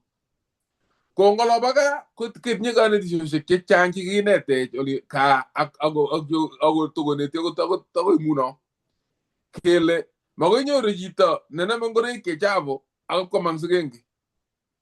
Ki olekinye kicham keshebe rechait. Keshebe rechainik ne komi lagok choibe komi jel jon garab ko ngip kelen ki mejem ke mare jait ip ke mare jait ki unya ngamasin jigoni ko lo ma ko to ko mo giro gara jait nata ke mare jait ta garab ko giro keru nyep so ngoli ndaw la batune ke chomde ke bago ko mera ji re jait ko une re jait ne une amu ki sora yat kabisa ako chamo ngip ke mote ko baro ni sia se ke mo ngol mo geriji ke le mat ko me ngore ki barga ngore ke chamo ngawa ni jonga chitu ko geru la haune ngore ki ge sibe ngai anga haune ngore ki te no ngai kero ke magi borgo ni tukun kala mat magoy jeru ngore ke chamo agi ma lagane imata kam sa nyaa ko tilitu ikpar sigenge au bi ne sigenge ne para un me lani amu ngala tilile ngore jo gamat ango ndagare rat ko tilil ko gay mat ko gararani kero so ko ne te bo lo ngaliot ne ka ngalal tigan sa tori kole magoy we agi mage imay tege mago wa ne sa ta go pargan gay ago ko ngwakta gay ago go dige ngon koy ngon tugu na ka ta ganise kala akwege ngakwege kutus mor wakiga go tugu kemite jemenge jemito ngiri tungwang nga kalia asmo mo ay girwoget akwege ngakwege asio ngam giga suruti ketlilen ago ngalal jige ngamanet ago weki gay oret amulem go no bawlo ko go weki ga ne toret ago weki baga wada tagenge yesu kristo sama bite sino shege ama bit peuti kote basen leso ngi go lei tos ki ngalale bawlo ago baga ribet kele kalia asio kopkir wo ngale ngoli ngalia smo ngalala kwege ngo ko tos mi tegi ni meje bawlo gole ngew je jog ngole ko semana isang anandos ka ngi ngalio siga ka gir ribit ngek agele jige gele si te mo ngalio mo nganaji kero tos ki ngalale bawlo ki no wona tak kela ajija ki meje bawlo ki ruoj ngamanet amma gir ribit ngek lagene ge matengek ta kolo age gargong tengke kolo kangi asgani tiene gane telelian ko gane te jogo ber gargong net ne gojin kanise kristianik ma gargong net da bagir rip anan ke anan ge timta lagane gargong net ne bag yuwe kiore ke moji manda ne bala luteni agi goji gargong net ne amege ko we gane ndat engore tap chom yet ko ki oret ago ki jehova enyo ko gale ngaliata kingo ngalal ko mangalale ko la paulo ngaliata ngelo ruoki akwege kumi de tugu kenyal not kelewan amu mi de tugu kejen chembago isiki gay ago tajega kapirwo ngori tap kanise ago mi te gi muji gay ngori tap kanise mi tugu kena mesergali to ruoki ngi mut age bagotini acho ko mi te ngalega timanyalo kat kay kotini gi muji ga taraje ngo ko nyalo gi be shi yuto kena gele tos ne tugu kenyalo kay kotini ko tos ne ngale kenyalo not ke ngalal jege nga jege kalle nge ngalala ngi tag koma gista ngalia ndaga gele kanyal ge kanyet pawna te amu nga pole jitage mo ngi to to limite sergali tu ka sergali o nge ke onya jega tage age tarangoritu lakini nyornat kene gele so pawna te ke ganyiti pawna te ko lu mo ga tabu tab romano ko to no ne romano to naksumo ko ngalala ngalia tab le tepta pawna te kala nyal ge ganyit pawna te age gasi ngalega pawna te ke nyalo ga gasi kanisa pawna te ago sumga tu ga pawna te age ai ko wala makta nga tu ga pawna te ke goraktanda chita na gole ngoga urumiski ko tos ne ne goy ngoga ko jorso ji ko tos ne ne goy yegi ba yegi ko baganiset ke bwa gele tos kita na ngala bo lo gane terchino se kemiten ganiset te ga biten dutchoshe kele puju tuai ko kristianik ne boyeng kele yema bit ko chine ngalalet ngap ngala lo sung barasa ngala sung ko ngage bi ko ke bi gap sab ke chupke ko muti ge bi gala yete ge be shek tuguna ta ge ba tun ge ko ngala la te jo bi barasa ge le ro wir ge ko muti ni wertanin ka te pole ge ro nyalu ge muti ka nyalu ko te kalia ko ngalia ta nakata kata isubi ko ngala ji awle ji nye ge lel anango nye ge ai no ip koek kengalalate akot koit oli masang kole kangemi barasat ke kokosirgei bichakera makosikchindos ko kengalal barasa nebo sebende lokonyamut kotep koune kong'utyigei kong'werergei kowire akot nin age kitabut kotepto nin bukuit kokas biik olimbo sang ng'alek chikoop ketetei amat kechomye lakini kakiparte matikerib kanisa nakale kanyol kerib itondab kaniset kito nemwoe betutab Jumatatu ngene kwen kasi kokale kanyol kerib itondab kaniset tos ne nebimwoe eng yumbo sang akobo kaniset ako tos ne kebeber neyoe asikobit itismat nemitei oritab kaniset eng oretab chomyet ak eng oretab kejilchigei konda kekergei konda eng konda ak kemwochigei imanda ak kilititkei yeityo kenyochigei kat ak ketokyigei oret agenge nekitokyinigei sobondab koikeny. Kale nyolu kenai tukyotok tofauti nebo tuguk chebo serikali ak chebo kanisa. Konito ko ng'alalet nebo kristianik eng kristianik yebit siretab ng'alalutik cheu chotok. Kale yemite akot tenisiek ngap koyochegei kristianindet ak kristianindet keyacheng kele chito boyopko kibendi boyopko onge boyopko boyopko korwokyigei biik chekirwokyinegei siling 300 kibesen chito komatukowek kalya mocheng akot chitab kokwet kalya mocheng ngilene chito boyotab kanisa asiomwochi asikeng'ololchigei sikomwochi ne akwegei ko kristianik kot kowek chito nin chepkondokab chito amu ba iman iwekte chito besendo nekikesom atya onyochigei kat akoyai kito nenyolunot. Mitei ng'wektoik chemitei kaniset kero mitei ng'alekab ibetab kei chemitei kaniset ngap kele koitkei chepyosetab chito age ak chito age kwo chito age kotini tomo sine akose ngotini cheking'olole kirwokyinin kele koitkei anom ak anom ngotini tomo kekose lakini nai ile kamune simait kotini ko amu kiire biik chutok tuwai aeng kele biik cheechen they are adults imuchi komeken decisions komwan chepyoseng'ung kole kameten ko kikosir kenyisiek 18 amamitei chi nipkolechin kolyabian boyotab anom akimeten ng'ung mamitei kapkirwok nekirwokyine eng kotini ng'olyoto noto mamitei kapkirwok nekebendi rani kele chebi kobo kenyisiek 23 kokonyokwo komanda boyotab kapchi ngoin kero kokosir kenyisiek 18 tindoi haki nenyi komeken decisions. So yemitei ng'alek cheu chotok komamitei ole keitei kotiende kibarkan eng olimbo kapkirwok anan kibarkan eng bororiosiek kora yekimitei kaniset orit nyolunot kelechigei ng'ololdo ano sirutik chetililen akobo ng'alekab ibetab kei tos king'ololchinigei eng oret neu ne achek ko ki kanisetab Jehova eng biik chekakobit kwai tuguk cheu chutok kakenyor eng imanit ko tos ne kito nenyolu nakekas kang'ololwech akalin kong'ololi Jeiso kolen icheru koita kiwir inye neingen ile metinye tengek komabit akot agenge nekewer kokot akechek ketinye tengekwok cheterchin nekotakilechei ko kemutu ak keng'ololchi tuwai ak kemwochi age tugul lelutienyi kuleu ak kemwochi kito neyoe ichek asikobit konyor koshinet eng kwenunwa ak konyochigei kat ak keutye kito nekobit amatikobit kokeny noto amune sikelen kerkong'yani ko ngijil chito konda kekerkong kemwochi komelen kole kimeche kokas kong'wan kimeche konai lelutienyi yakonai kole kalelut ki koyan kometo lelutyonotok akowekchigei oret eng oretab chomyet makimeche keyai chi kele asikobit koek kolelan anan kotoi komwei eng kwenutab kristianik amu kakichikte nekasna ng'alale lelian kole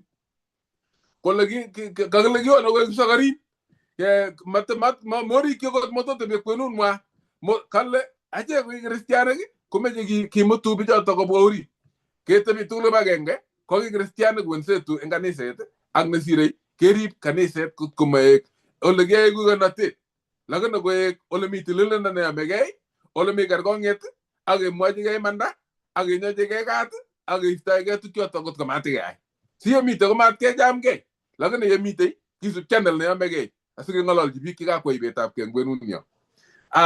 Kekas tengekto nekibo Hagan ile ki lagokab Israeliek tengekto kitigin nekimitei kot ngelen keyai ki komesuldoi ki amu tengekto nemi kwenutab nebo chito agenge kowekta nebo bororiet komugul Affectani ibetab kei nebo chito agenge koaffectani kaniset komugul. Bitu miondo nekemiondos.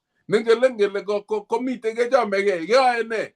Ko nekatigekitu ak keneryo kiptopinimiri ketestai kesokityo ak keamishe keame amitwogik chebo logoiwek chemiachen. Keamdoi lakini kisokitosi kora kotugul ak kesokitosi amu makiyeke logoiwek chemiachen. Mite chamset amakimwochinigei manda.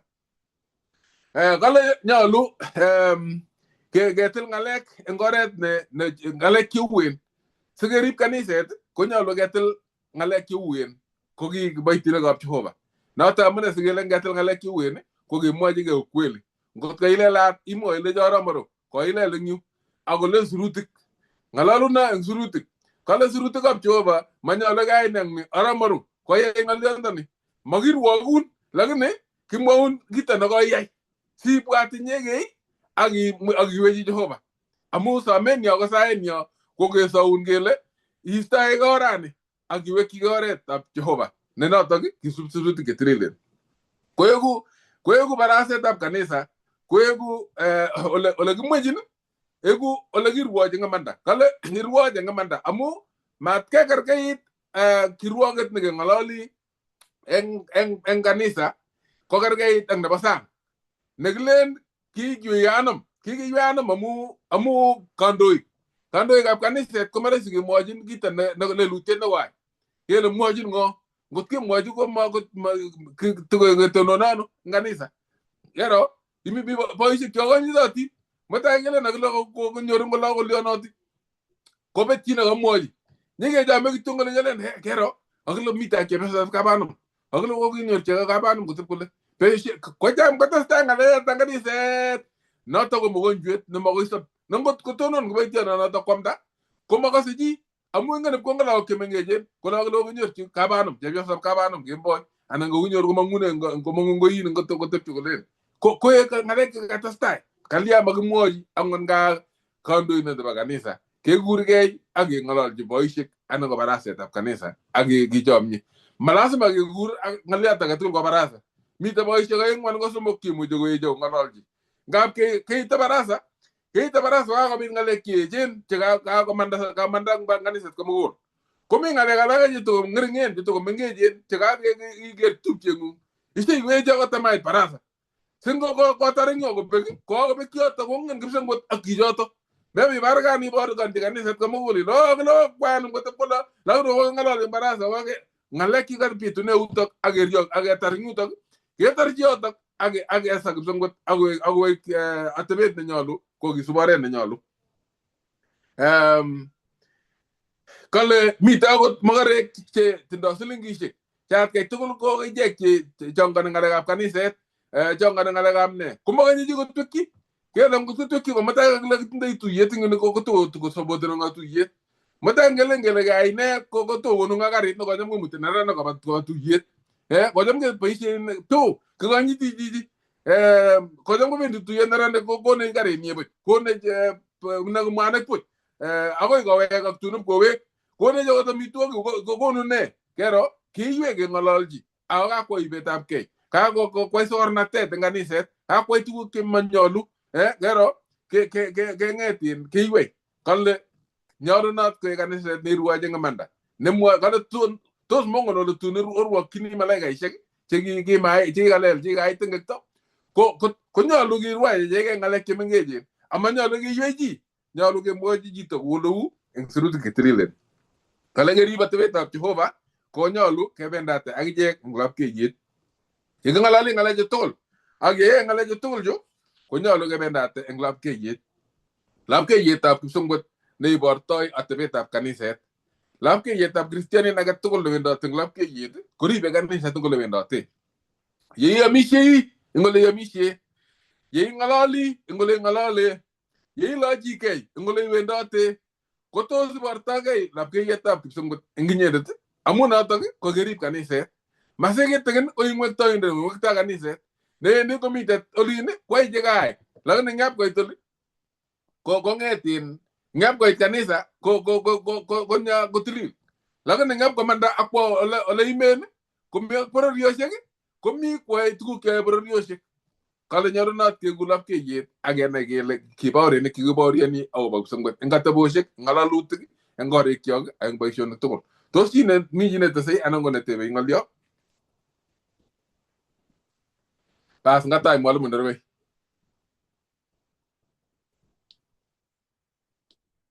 Kongoi mising, kongoi kanetikyok.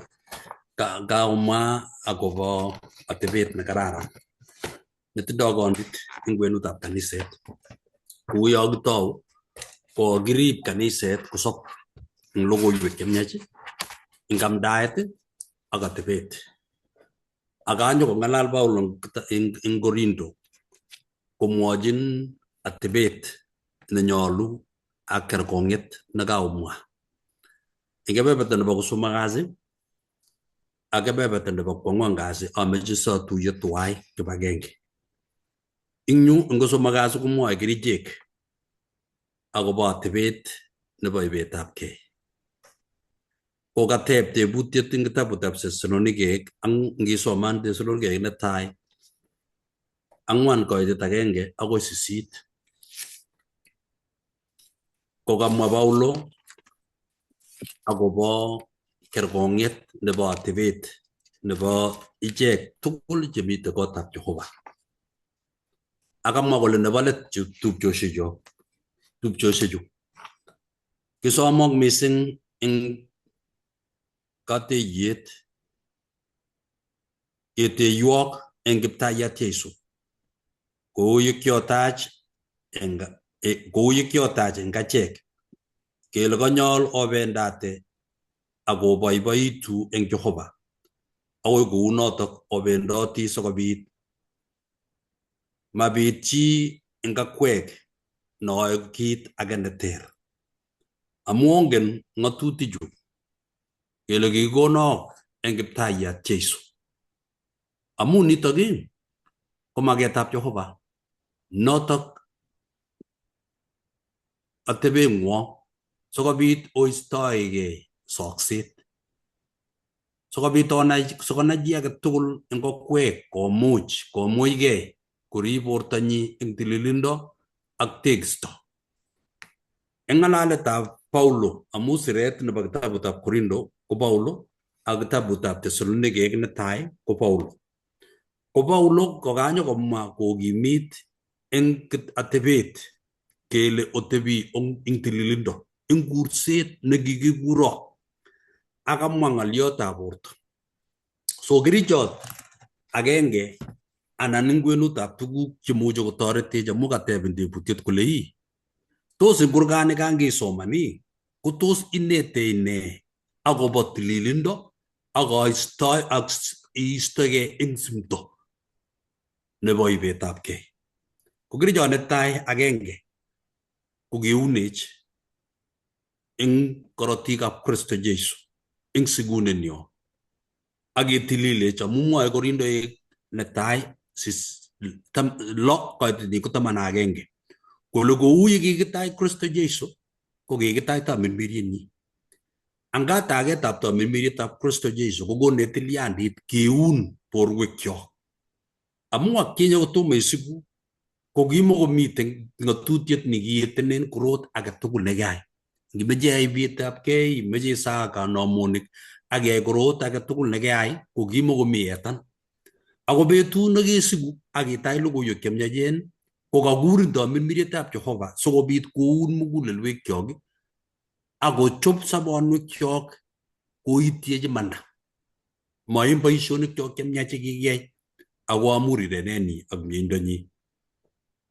Nitok kokonech kele anganga kekoite mugulelwekyok ak sobonwekyok kokonech tamirmiryetab Jehova keistoegei simdo. Na agenge eng simdo ko ibetabkei. Ibetabkei kong'emei kabwatutik ak sobet nebo kristianatet ako konin inyoru maget neindoun borto koistogei tamirmiryetab Jehova. Notok amune ngisoman kitabutab Korindoek netai 6:9-10 kokerekong chi age tugul nekikotach logoiwek chemiachen sikobit koistoegei atebet nemotindoi konyit ako tindoi tewernatet. Amu kamwa kole anan mongen ole matun nyoru icheket chemobo iman bounatetab Jehova. So kamwa kole amat kiberberak mami eng sokset anan chesoe kanamunik anan cheibegei anan chemulkwonyik anan chemulkwoin chemokoronoik Chemogorgoinik. chemokoronoik anan chorik. Ingen ile kaboisie ng'alek, ingen ile korgo eng korgo, muren eng muren.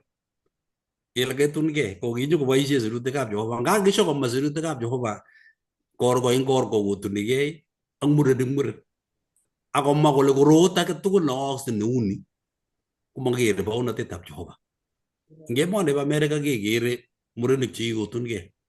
Kekere chepyosok chemeng'isie kibagenge boiyot ak chepyoset ako chepyosok tuwai.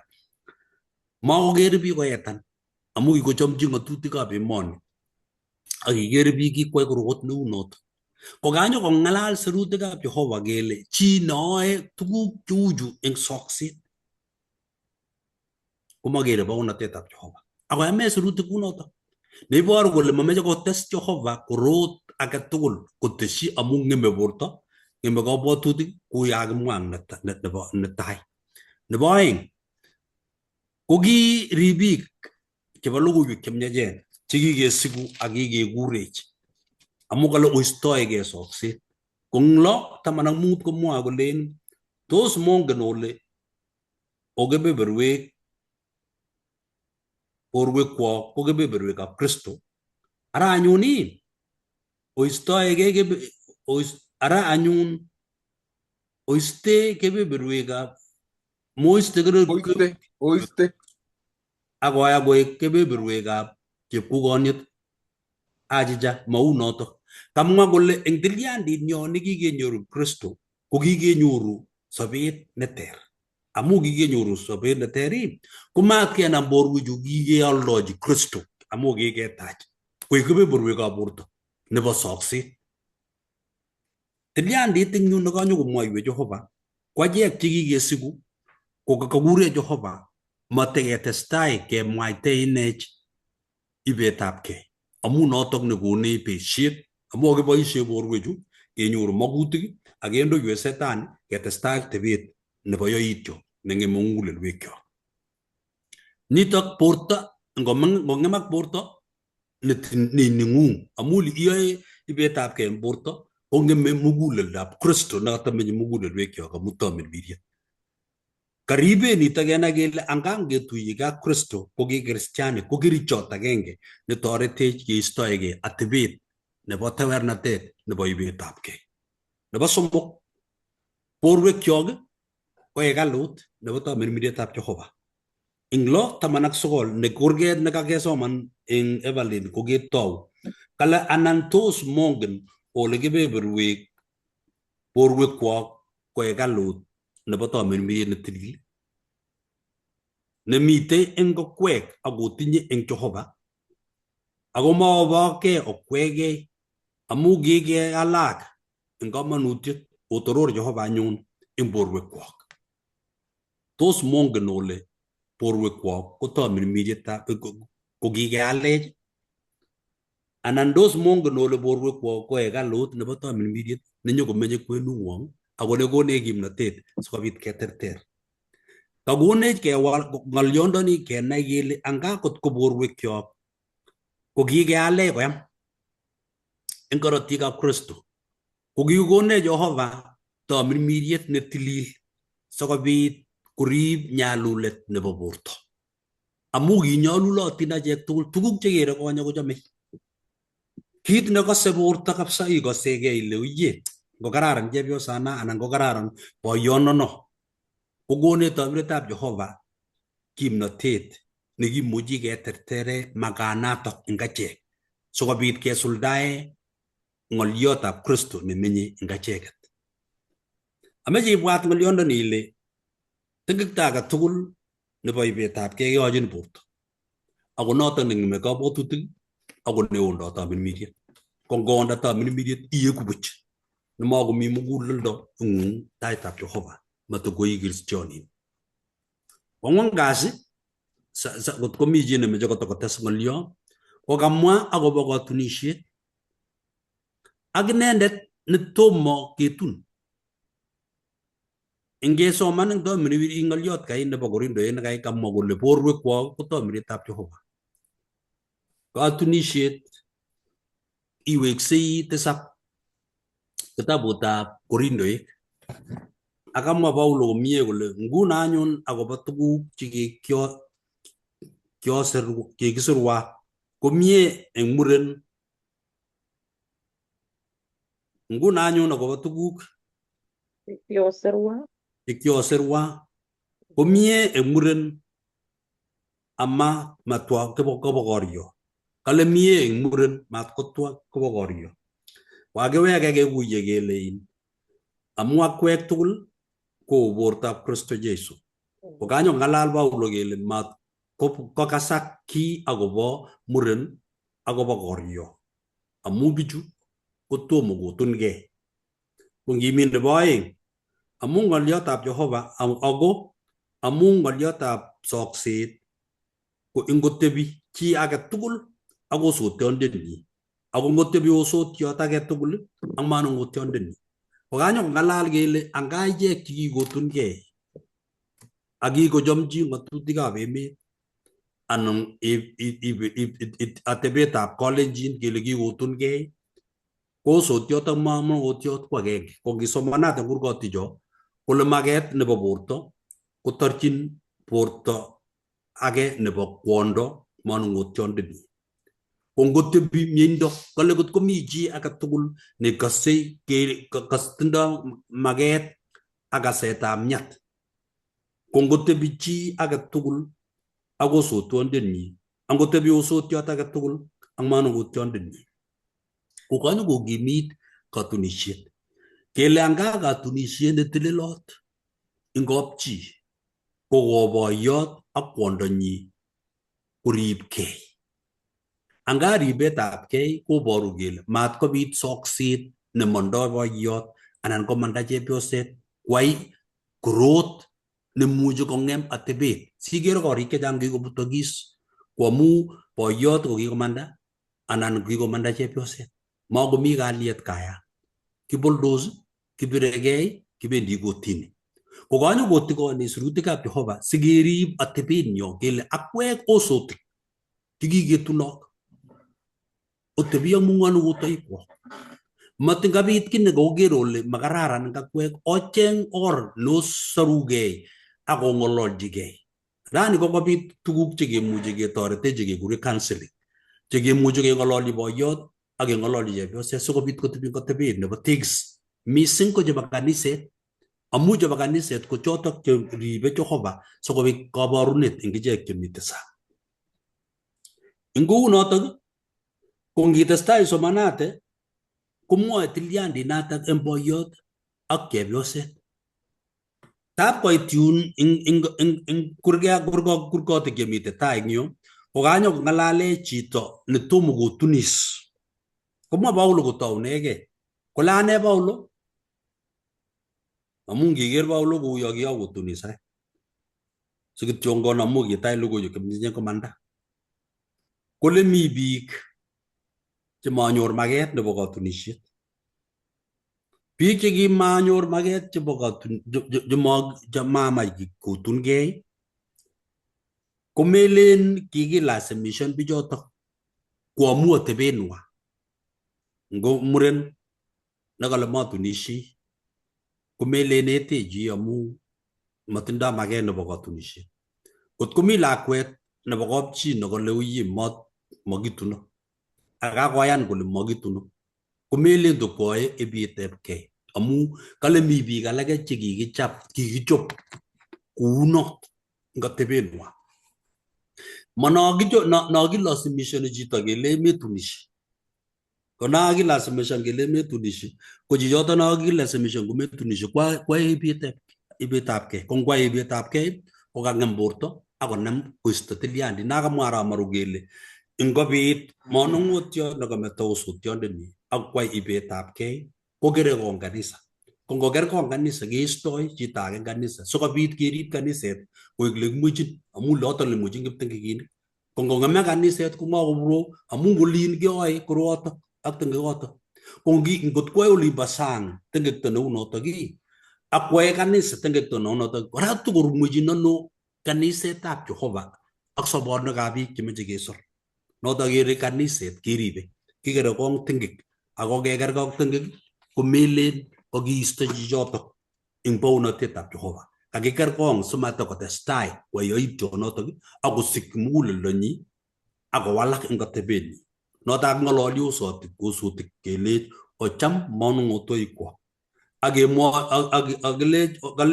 osutik ocham osutikwok akemwochi kwonyik kele okasit manung'otoikwok sikobit koribok kanisetab Kristo ak sobetab kristianatet nekitindoi. Ko chi netomo kotunis kokakimwoi kelech rib bortong'ung amu bortong'ung ko hekalut nebo tamirmiritab Jehova. Kotimuchi itebi komeng'etin kometunishe komelen kaya akoi irib atebeng'ung nebo tilyandit. Tab kotebi kijanaek kabisa biker ile uye kakoyamait komi tetutik chekibo katunisiet. Kotab kotebi lakwet age man kot koker kole ii kamach ketuno. Ko ngomenyoru chi nebo kanisa ile uye kikekero. Kesome akichek chepyosok chemi kanisa ak boisiek chebo kanisa. Oye mosas lagocho kikotebi amu tomo konyor manung'otiot. Amu tab keker age kele ara nga matinyoru chebanum. Oye chebanum nga kikesikyin soet yutok anyun animewendi ako menyoru chi. Melen ilet nebo katunisiet mi biik chemanyoru manung'otiot ako mi biik chemanyoru osotiot. Melen kamakenwa kounotok lakini ribkei simutai komeyai ibetabgei ak ing'em atebetab Kristo ing muguleldong'ung. Kokekes Paulo eng kurgani kole mwei inye eng tengekto age tugul nebo ibetabgei ak irib bortong'ung amu notok maketab Jehova.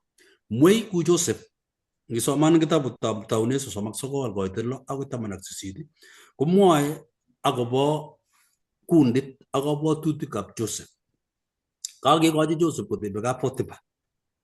Inendet neribei tuguk tugul chebo bounatet kot komach kotyem kwondab kokochi tiemisiet akoberber inendet ako kimeto ngorioikyik akot labat ako kikirwokyi inendet kewir inendet kurkoret maamu tengekto nekiyai lakini amu kimwei eng eutab setani nekikoboisie kwondab Potiphar. Ko kibor eng Taunet 41 koit 45 kele kirib Joseph koek pergeya nebo muren nemai tengek ak kirib tilyandinyi ak Jehova macham koit tengek sikong'em borto nebo hekalut nebo tamirmiritab Jehova. Kemwochin neranik tugul komwei eng tengek. Matinkaike kichi netya inai ile tilyanding'ung Jehova kobo komonut kosir tengekto nebo sait agenge an takikayat agenge ak ibet bounatetab Jehova. Rib tilyanding'ung nebo kipsengwet ak tilyanding'ung nekitach eng Kristo sikokonin kamang'unet. Tuguchu kikyochin borto kobo borto ako mutai kong'ete borto amu rani ngiyai ra imeche iyai mutai. Kergei ak chi nekule sigara. Kikobit kasetab myet nebo sigaret ne ngoker chito age kokule kole aki metar sikono akine akul.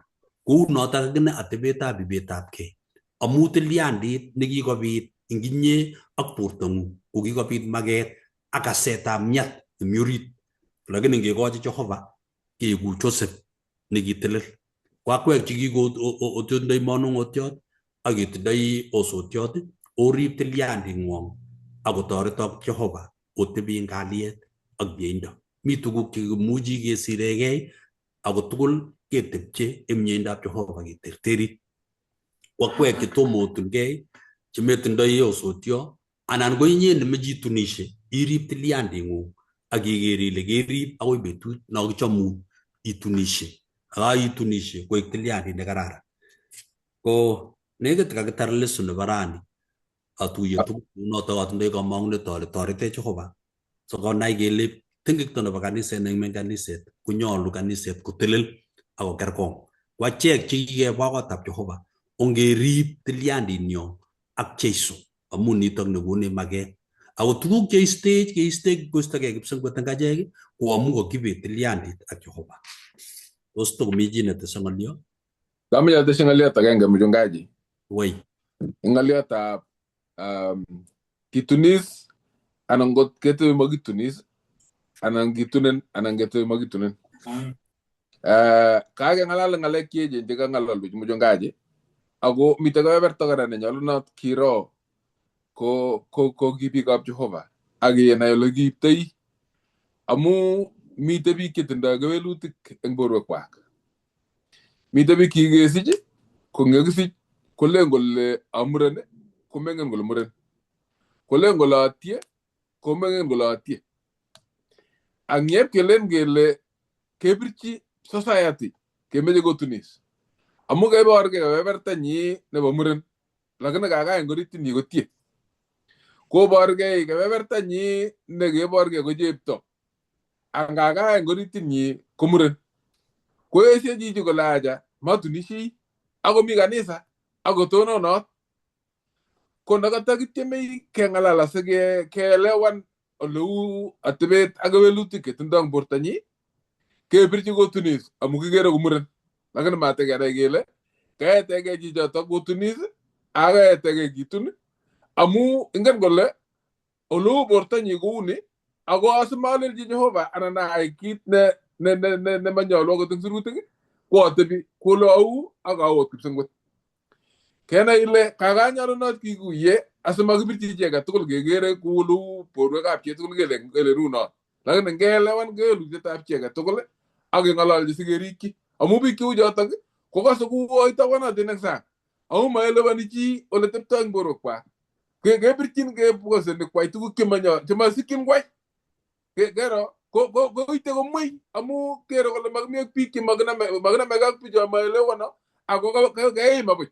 Koeku kaimut amu kimeche kele ngoichelewan kolya metinye lakwa ngecheng'uno ko lakwa ngaka mamite tukyot anan kelasimisani kwany chito kole oso ocheng'wa lakwatun.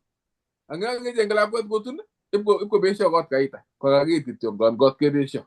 Nyolunot kikuye ak kechikil kotko ngeng'ololchini chito kingen kele king'ololchini ng'o. Ko kinakolewen chito akot mi oretab Jehova kekosyi ak kesochi ak kikimit eng oret. Kongoi. Kongoi mising Ramaro. Ngasoman kora yotoroti eng tisap koitetab 8. Kundai Evelyn ng'olyo kidogo basta. Atinye tebutiet kidogo. Evelyn, okay. Mangen ole kiiptoi amu en pitonwek anan culture nebo our culture nebo kalenjin komeche koter kidogo ako ma favor ni women. Amu ngele nguno kawa kakitun kwony kotokomining kosirto boiyot.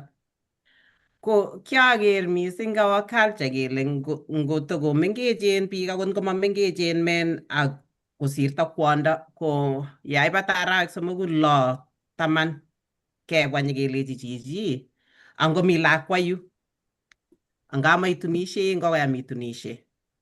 Lakini mi chepyosani kosirto boiyot mara kotakitun katar kenyit agenge kityo mara kotom kosich lakwet anan kokosich lakwet agenge. Ko kemeche chepyosani kotebi eng yotok makimeche akot kekerchi kele kang'alal ak chi kekere kuo kamach kobutyi tengek. Kaamune asikeker kanisenyo kuo tengek eng chepyosani ndawendi kitun kokeny.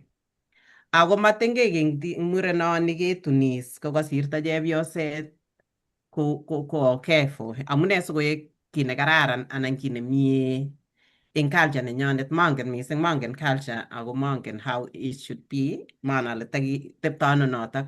Akemach chepyosani kosis ing yu kityo kotko makikasyi kele kong'alal ak chi. Tos matinye feelings chepyosanat ne?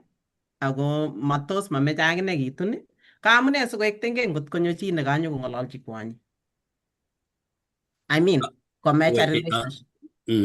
Tebutiet iman nebo komonut amu amache ayat tebutyonoto koek ketebe achek tugul. ako akwek chekasikyok omuchi okyoker tugun cheu chotok ane lakwet amu kikekasate chechang kabisa. Mi lakwet nekakitun arawek 6 kotomo ngot kosich lakwa kosirto manung'otiondenyi imuchi engin ajoniot nebo barabara anan komyan akosirto manung'otiondenyi ako kituni kokiyoe harusit oin tomo koistogei ngo tuguk chekokiyoe harusi kotekemi kimnene kosirto manung'otiondenyi wekse ano lakwana ng'etu ngai nekokitunji anan wendi gaa likisiche Akot ko katar kenyisiek 10 akot mute akot akatar kenyisiek 10 kou yekemwa amache keatin amache kekas maoni nebo biik le ng'ololdoi achek tugul amache ayatwo kole kiyoe ne ing nitok amu eng let kenoe kele kiyoe ne amu melen korot nemi sang mi kaniset ako uyo tomo kong'alale kaniset mising akobo osutik cheu chotok kiriptoi ano icheket amu angen ale eng kebeberta nebo sirutik alak komwoe kolen ngotokomining chi akakosirto manung'otiondenyi ngitoman kitabutab Romanic kale kotiagat kwonyotok ketun itiagat lakini eng atebenyo nebo kalenjini kotos lene kalenjin amu sirutik kotyo chepyosanata amu kakosirto manung'otiondenyi amakindi amalang'ani kanisa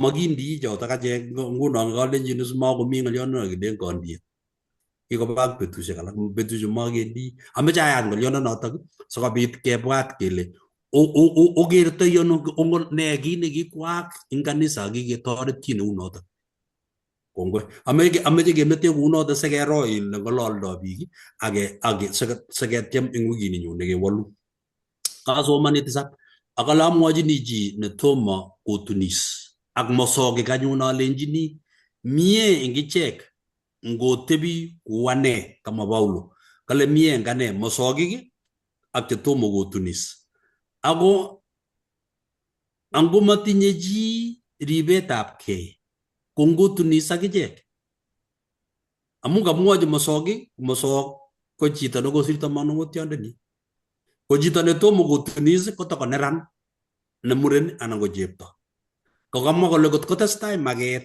ak ikere ile oyie angomako korireno bori tos ai teket kale itunishe ang mosokik anyun kakamwochi Paulo kora kole angot mosokik mangen anyun ale mosokik cho kakoekitu ngot kowei koteketuni melise komit mautos lakini kakiribegei kit nekure maket biik chekakoekitu melen tokomi makutik chebo borto chetikosukumani bichotok sikobit kwai korot nekure tenge ko ameche ale soman kurgani 8 9 10 11 akoi 12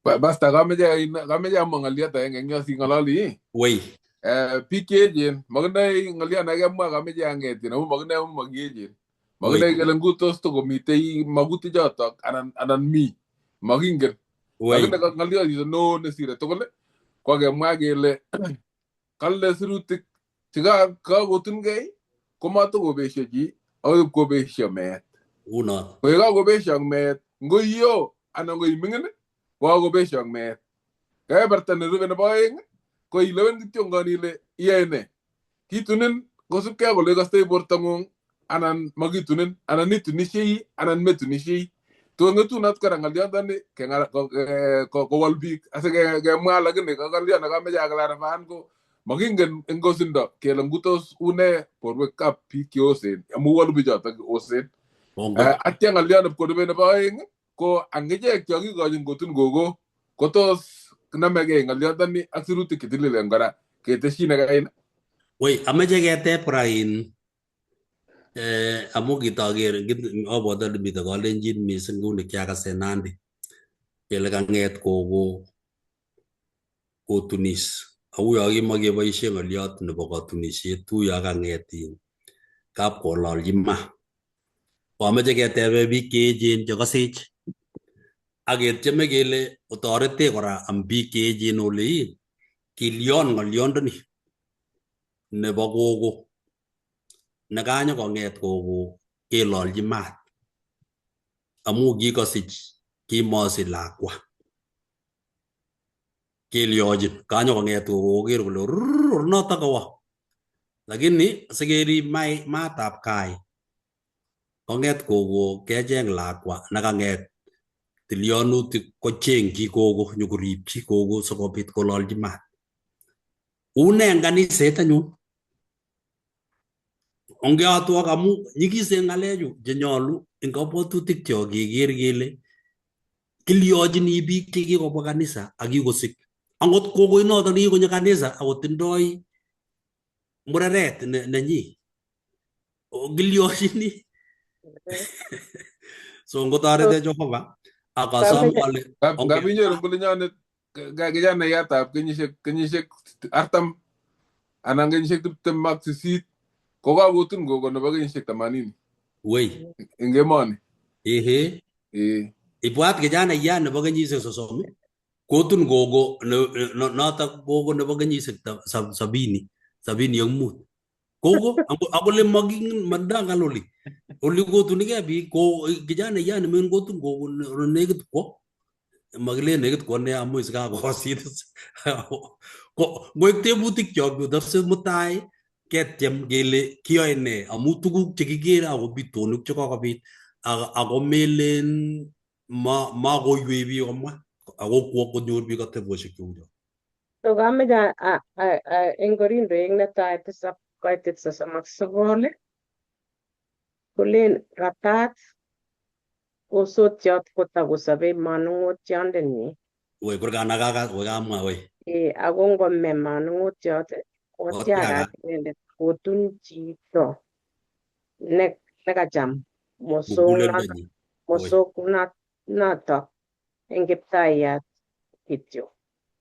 Ko ikere ile kameche amwa amu en kimila nenyonet ikere ile kere lakwani kaikeskei boiyonyi lakini makere newerit nekikeskei chepyoset.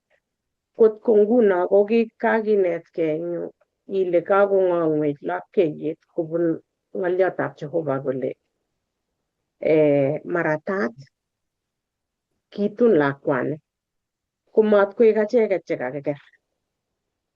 Ngot komite abwoti ale kikereke tuguk chechang ko amu tuguk amu ng'atutietab emet tugukab boiyot chekikotun lakwani kobo lakwani kotoi nguno yani family kole aja ngotimeche imande kityo ko kaikai keng'ololchinigei ng'oliotab Jehova amu u lakweng'wong lakwani lakini ikere chechang kokochin yani wounds newendi lakwanoto ngo ndawendi kowendi korirote lakini ikere ile tiakat komwoe ng'atutietab Jehova anan mwoe ng'oliotab Jehova kole itiakat ko ngitiachgei eng chomietab Jehova keng'ololchinigei. Kongoi kasom ale amu kakebara ng'alechu ameche asom biik cheechen chekosech omwochi nerenik amuchi kosirwech akomwoiwech kole arai kamwa angot agui kamwa angot gogo kole kiuni akouni kilyochini kanisa ra eng betusiechu kimi sikobit koribok bichu chekemi kwenunyo akotun koker baunatetab Jehova. Simat kobit agenge eng acheket chekikeker kele bichu ko kikekere kipsengwet. Yani kikekere kipsengwet bichu ko sayari amu kele mabendi ui. Kele amu atebenwa ko kerak makomi kipsengwet. Ngotebi tu kotebe kanisa ngecherocho lakini kipsengwet ko bahati mbaya matakomuka. Ko ngotorete Jehova kisome kele kakiyotwok ongemwa ng'alechu akong'alale eng yo eng kaniseng'wong. Ole ulyochini bichoto mat kesishe akele ingen Mungu akomi biik ing ng'wonindo akomi biik ing chomset kechome ngoit nguno kelewen bichoto kele noi gingen ile masoso. Korom ne Akong akot kapit chi ndakikerchi kong'olol. woi, Akot ndakere kong'ololchin chi eng taban yo kele kikoiwei akot kot makonyo kong'ololchi chi akot amu ndakere kong'ololchin boyo nebo chi akot kokang'ololi ng'al alak. Woi kamo Amu is kumwae kamosok ng'alyo ko kikeker. ng'al cheyach. So kameche igere in kita agenge kokitere kambe kokitinye program nebo family life ne Pastor Chemagar was the main speaker. Ko kararan amu mi kobote eng wikini amu komite kokanyo olinyonet uno komite kochobegei kowendi eng oret. Ko kwaker kanetisiet nebo kararan nemakat keyai eng kanisosiek age tugul. Nekokipchei nguno ko kakinetech koki tugul akepchei keba classes koboto biik che kunoche mosokik. Yani mi ng'alalutik che kakami kaniset.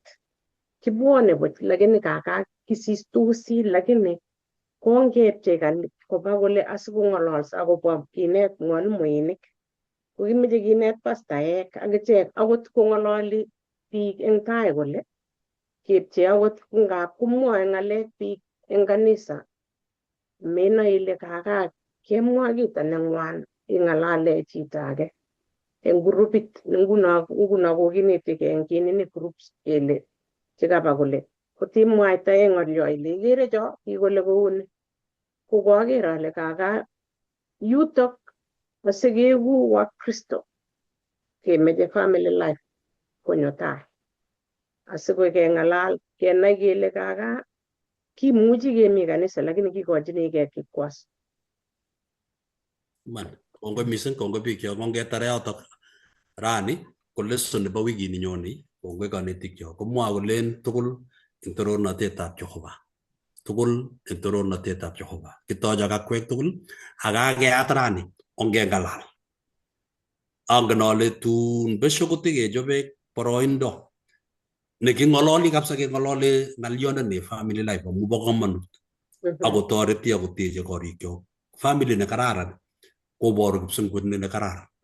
Ko ngoribok family chechoket koriboksei bounatet nekikekurech kebe.